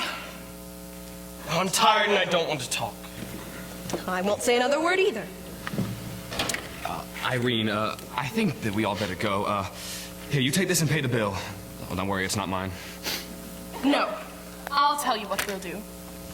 You boys dress up in our coat and veils, and if he comes stamping over here, he'll think you're girls. What? Those things? Yes, come on. I have a headache. I've had a bad day. I'm going home. So, here's the money to pay for dinner. Here's the money to pay for. I lost my purse! Impossible! I can't imagine you without your purse! It's been stolen! Or I left it in the cab. They don't know me at the hotel. I'm new there. I've never came here before. What am I gonna do? Oh, Horace, I'll find some money. Sit down and calm yourself. Dolly Gallagher, stop eating the chicken! I gave you $25 this morning. Oh, I haven't a cent. I gave it to my lawyer. We can borrow it from Ambrose Kemper upstairs. I wouldn't take it. Oh, Cornelius Hackle will lend it to us. He's in Yonkers! God. Waiter! Cornelius, is this Mr. Vandergelder's purse? I didn't know it myself. I thought it was just money wandering around loose that didn't belong to anybody. Goodness, that's what politicians think. Waiter! Mrs. Malloy, doesn't Barney make a lovely girl? He just ought to stay that way. Come on, we'll teach you to dance. Oh, we won't recognize you. Come on, Barnaby, it's the easiest thing to do in the world. Oh, Horace, you danced with me at your wedding and you danced with me at mine. Do you remember? No! Yes! Oh, you are a good dancer then. Don't confess to me that you're too old to dance. I'm not too old, I just don't want to. Oh, listen to that music. Horace, do you remember those dances in the firehouse at Yonkers on Saturday nights? You gave me a fan. Oh, come on, come on.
anything. You imagined it. Imagination. Everything in life like that. Disappointment, illusion, our plans, our hopes. What becomes of them? Nothing. The story of my life. Pray God nothing's happened to the dear girl. Is it a long journey from Yonkers? No, but long enough for 1,000 things to happen. We've been waiting all day. Don't you think we should call the police? The police? If it's God's will, the police can't prevent it. Oh, in 3 days, in a month, well, a year, we'll know what has happened to Ermengarde. Or if anything terrible has happened, it'll be a lesson to him. That's what it'll be. To who? To that cruel uncle of hers, of course. To Horace Vandegelder. And to anyone who tries to separate young lovers. Young lovers have enough to contend with as is. Who should know that better than I? No one. The story of my life. There. Now we hear a cab. Quick. No, ma'am, I don't see anything. There. What did I tell you? Everything's imagination. Illusion. I suppose if they changed their plans, Mr. Vandergelder would have sent you a message. I know what the matter is. That poor child thought she was coming to another prison, to another tyrant. If she'd known I was her friend, and a friend of all young lovers, she'd be here by now. Oh, yes, she would. Her life shall not be crossed with obstacles and disappointments such as... Cook, where did it go? My smelling salts were on the floor, right there. Now they've completely disappeared. Why, there they are, ma'am. Right there in your hand. Goodness, how'd they get there? I won't inquire. Stranger things have happened. I suppose Mr. Vandergelder was sending her down with someone. Two can go astray as easily as... God bless you. Now here's a carriage stopping. Well, open the door, Cook. It's probably some mistake. God bless you. I don't want to go in. This is a free country, I tell you. Forward march! If you go, we have orders. You cannot make a person go where he doesn't want to go.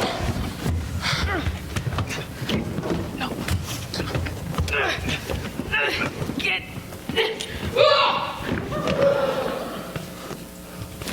Excuse me, ma'am. Are you Mrs. Van Heusen? Yes, I am, unfortunately. What is all this noise about? Well, there's 2 people out there Mr. Vandegelder said to bring them in here until he came. Here's his letter to you. No one has any right to tell me whom I'm to keep in my house if they do not want to stay. You're right. No one is. Everybody in the world talks about breaking into houses, but most people in the world want to break out of houses. I mean, that's what I always say. Bring them in, Joe.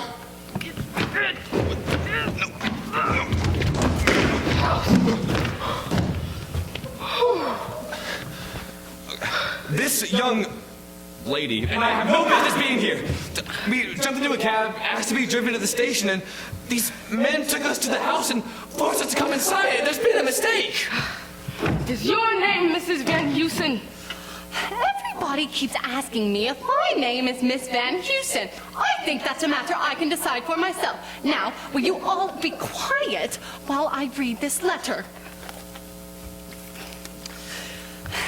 This is Ermengarde and that rascal, Ambrose Kemper. Now I know who you 2 are.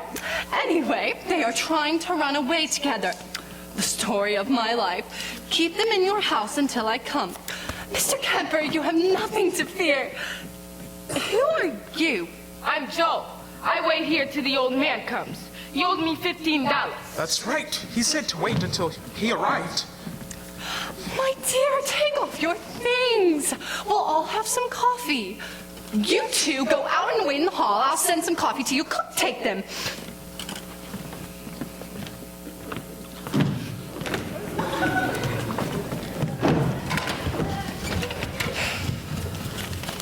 Ma'am, we're not the people you're expecting. There's no reason... Mr. Kemper, I'm not the tyrant you think I am. I'm not Mr. Kemper. You don't need to be afraid of me. I know you are trying to run away with this innocent girl. All my life I have suffered from the interference of others. You shall not suffer as I did, so put yourself entirely in my hands. Ermengarde! Where's your luggage? I'll go find it in the morning. It's It's been mislaid. Mislaid? Oh, how like life. Well, Ermengarde, you shall put on some of my clothes. I wouldn't be happy, really. She's a shy little thing, timid little darling. Cook, go put some gingerbread in the oven and get the coffee ready. While I go draw Ermengarde a good hot bath. Oh, Miss Van Heusen. I always catch a cold. Believe me, Ermengarde, your troubles are over. You two will be married tomorrow. My dear, you look just like I did at your age. And your sufferings have been the same. While we're chatting, I'll tell you the story of my life. While you're bathing, even. Well, I'll better go. See you in a bit.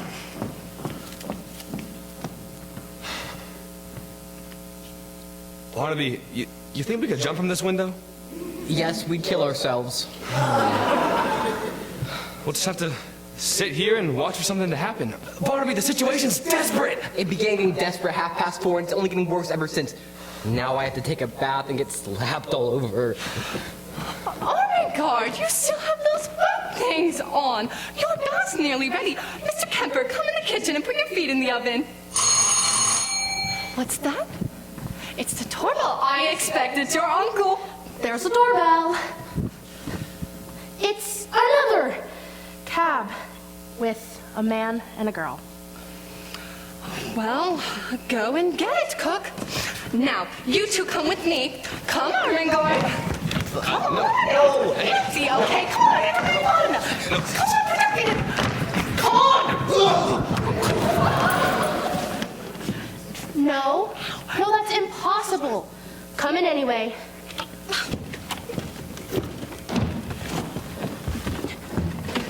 There's some mistake.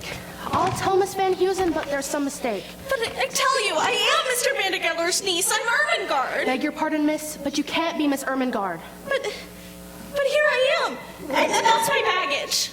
I'll tell Miss Van Heusen who you think you are. She won't like it. Well, you'll be all right now, Ermengarde. Now I better go before she sees me. No, you must stay. I feel so strange here. Yes, but Mr. Vandergelder will be here any minute, and... Oh, Ambrose, you can't leave me in this crazy house with those drunken men in the hall. Oh, Ambrose, let's say you're someone else that my uncle sent to take care of me. Let's say you're Cornelius Hackle. Cornelius Hackle? I don't want to be Cornelius Hackle. Come on, let's go. I'll take you to my friend's house, or we can go to Mrs. Levi's house. Oh, it was Mrs. Levi who threw us right at Uncle Horace's face. Oh, I wish I were back in Yonkers where nothing ever happens. So, this side here, who do you say you are? Oh, Aunt Flora, don't you remember me? I'm Ermengarde. And you're Mr. Vandergelder's niece? Yes, I am. Well, that's very strange indeed, because he has just sent me another niece named Ermengarde. She came with a letter from him explaining everything. Have you got the letter? No. Really? And who's this? This is Cornelius Hackle, Aunt Flora. Never heard of him. He's chief clerk at Uncle's store. Never heard of him. The other Ermengarde came with the man she's in love with, and that proves it. She came with Mr. Ambrose Kemper. Ambrose Kemper? Yes, Mr. Hackle. And Mr. Kemper is there now with his feet in the oven. My dear child, what is your trouble? Oh dear, I don't know what to do. Are you in love with this man? Yes, I am. I could see it, and are people trying to separate you? Yes, they are. I could see it too. Horace Vandergelder? Yes! That's enough for me. I'll put a stop to Horace Vandergelder's goings-on. Mr. Kemper, think of me as your friend. Come into the kitchen. Get warm. We can decide later who everybody is. Would you like a good hot bath? Yes, I would. Well, when Ermengarde comes out, you can go in. Oh, Miss Van Heusen. Go ahead. I'll explain everything later. Mr. Kemper, this is Cornelius Hackle. Mr. Hackle, this is Mr. Ambrose Kemper. Perhaps you two know one another? No, we don't. Miss Van Heusen, I know this man is not Ambrose Kemper. And he's not Cornelius Hackle. My young men, it does not matter what your names are. The important thing is that you are you. You're alive and breathing. Right, Mr. Hackle? Ouch, Miss Van Heusen. This dear child believes she is Mr. Vandergelder's niece, Ermengarde. But I am. The important thing is that you're all in love. Every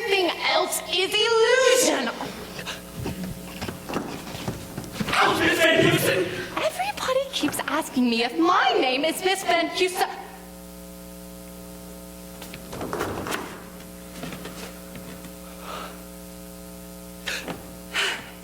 You two gentlemen sit down and have a nice chat while this dear child has a good hot bath.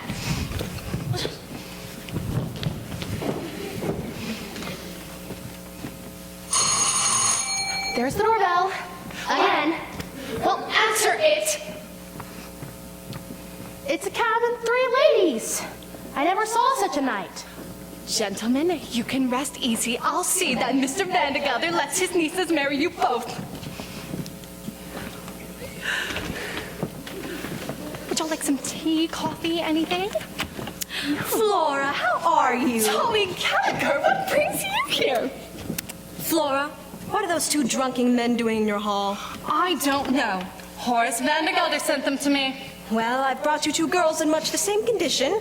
Otherwise, they're the finest girls in the world. I want you to meet Irene Malloy and Minnie Fay. Delighted to know you. Oh, I see you 2 gentlemen are here, too. Why, Mr. Hackle, I was just about to look for you.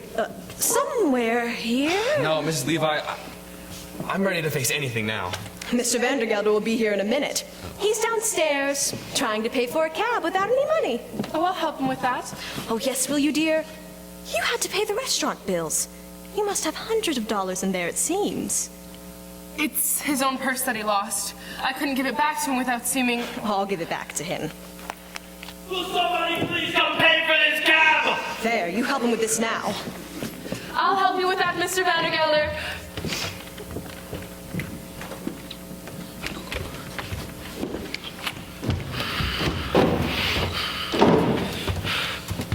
Well, hello there, Mr. Vandergelder.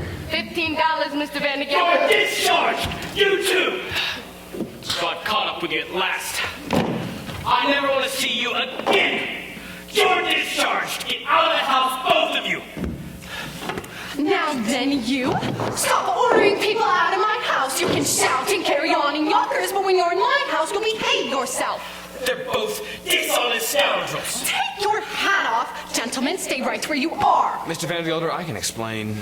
There will be no explanation. Mr. Vandergelder, stop scabbling at Mr. Kemper and forgive him. That's not Mr. Kimber. That's a dishonest rogue named Cornelius Hackle. You're crazy. That's Cornelius Hackle. I guess I know my own chief clerk. Look, I do not care what their names are. You shake hands with them both or out you go. Shake hands with those dogs and scoundrels. Oh, Mr. Vandergelder, you've had a very hard day. You don't want to go out in the rain now. Just for form's sake, shake hands with them. You can start quarreling again tomorrow. There. Don't regard that as a handshake. I never want to see you again. Miss Van Heusen. Yes, dear. Do I smell coffee? Yes, dear. Can I have some? Good and black. Come along, everyone. We'll all go into the kitchen and have some coffee. After you. One. Coming through. Horace, you'll be interested to know that there were 2 Irving guards in there. 2? Yes.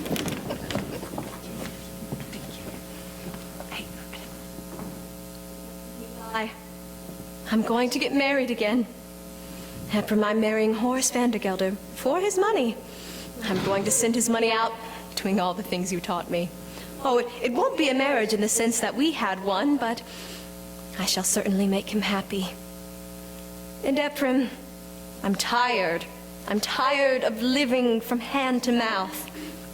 And I'm asking your permission. Will you give me away? Money. Money. It's like the sun we walk under. It can kill or cure. Mr. Vandergelder's money. Vandergelder's never tired of saying most of the people in the world are fools. And in a way, he's right, isn't he? Himself. Irene Cornelius, myself.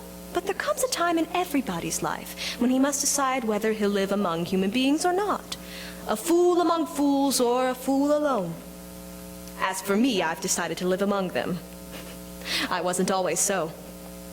After my husband died, I retired into myself. Yes, in the evenings, I'd put out the cat, and I'd lock the door, and I'd make myself a little rum toddy. And right before I went to bed, I'd say a little prayer. thanking God that I was independent, that nobody else's lives was mixed up with mine. And when 10 o'clock sounded from Trinity Church Tower, I fell off to sleep, and I was a perfectly contented woman.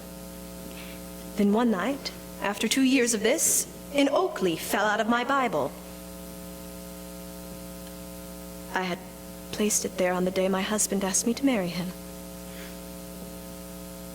A perfectly good oak leaf, but without color and without life.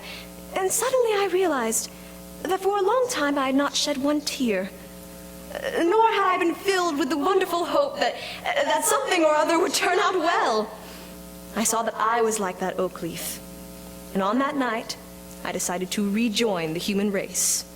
Yes, we're all fools, and we're all in danger of destroying the world with our folly. But the surefire way to keep us out of harm is to give us the 4 or 5 human pleasures that are our right. And that takes a little money. The difference between a little money and no money at all is enormous and can shatter the world. And the difference between a little money and an enormous amount of money is very slight, and that also can shatter the world.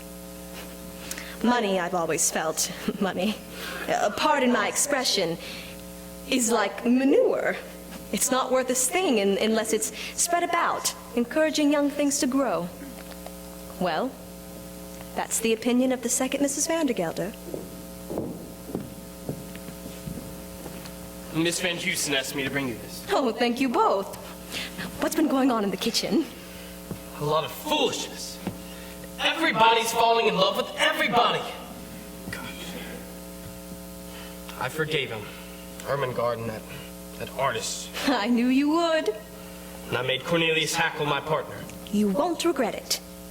Dolly, you said some mighty unpleasant things to me at the restaurant tonight. About my house and everything. Oh, let's not say another word about it. Dolly, you have a lot of faults. Oh, I know what you mean. You're bossy, scheming, inquisitive. Go on.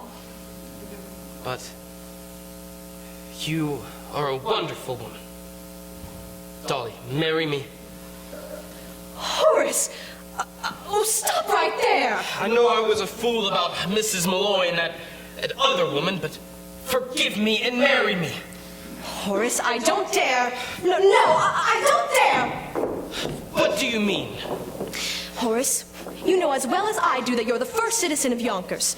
You'd expect your wife to keep open house, to have scores of friends coming in and out all the time. Any wife of yours should be used to that kind of thing. Dolly, you can live any way you'd like. Horace, you know as well as I do that your wife would have to be a somebody. Answer me, am I a somebody?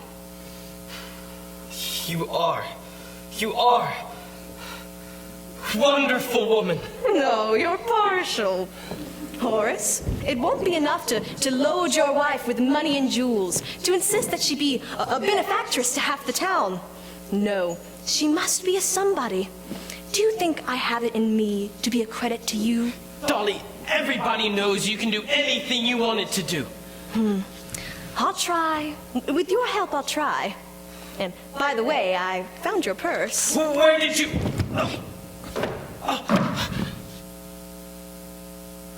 Wonderful woman. It just walked right into my hand. I don't know how I do it. Sometimes I frighten myself. Horace, take it. Money walks out of my hands, too.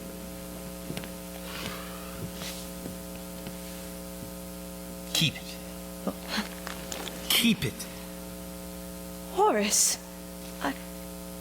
I never thought I'd hear you say a thing like that.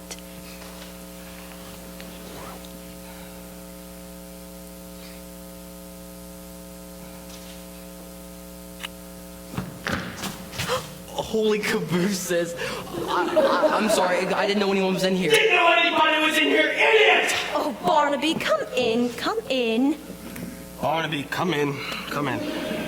Mrs. Malloy is going to marry Cornelius. Oh, isn't that fine? Horace? Barnaby, go in and tell everybody that Mrs. Levi has consented to... Finally consented to become my wife. Hey, everybody. Wolftrap, Mr. Vandergelder is going to marry Mrs. Levi.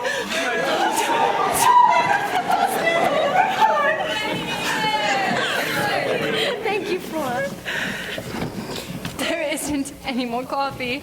There isn't any more gingerbread.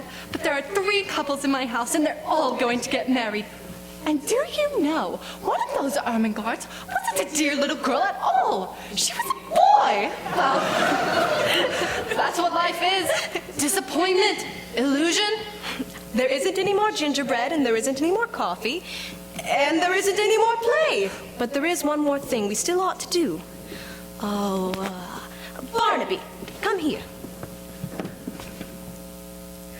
I think the youngest person here ought to tell us what the moral of the play is.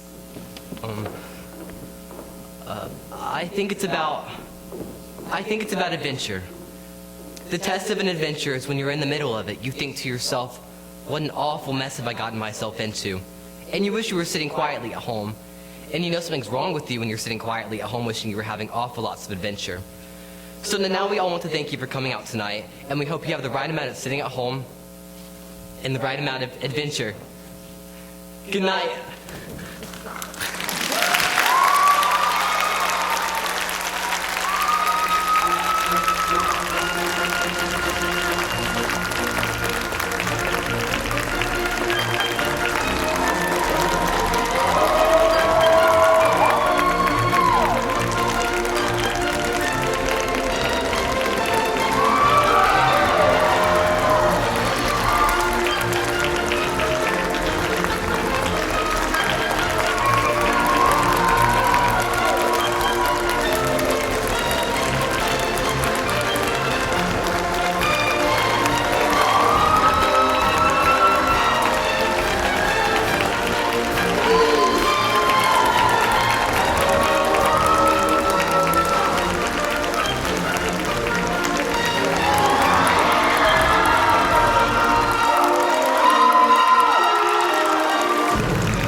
Where's Mr. Cox at?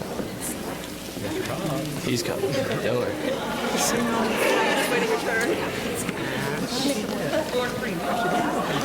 Mr. Cox! Bunch of followers.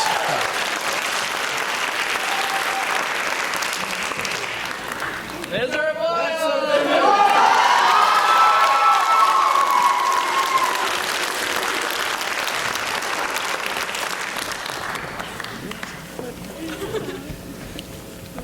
You deserve it.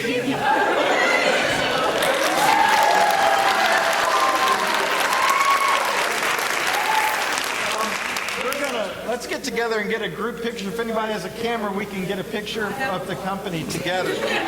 Ken, the crew's already out. Good. Y'all get closer. Get closer to center. That means you, Joy.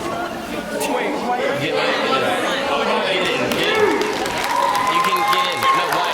Oh. We bragged about those chocolates. Where are we looking? Somewhere. Oh, look. Somewhere. Just look anywhere.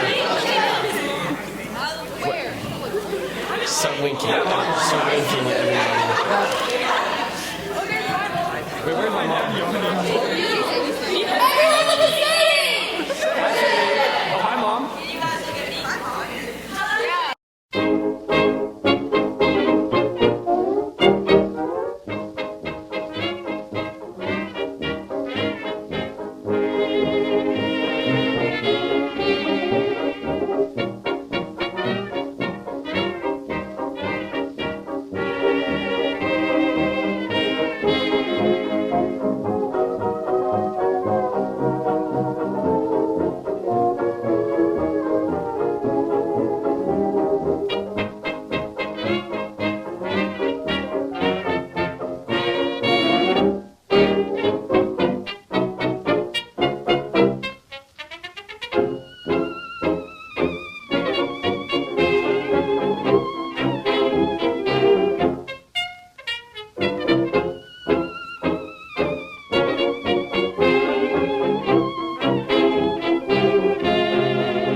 waits for me, sugar sweet, so is she.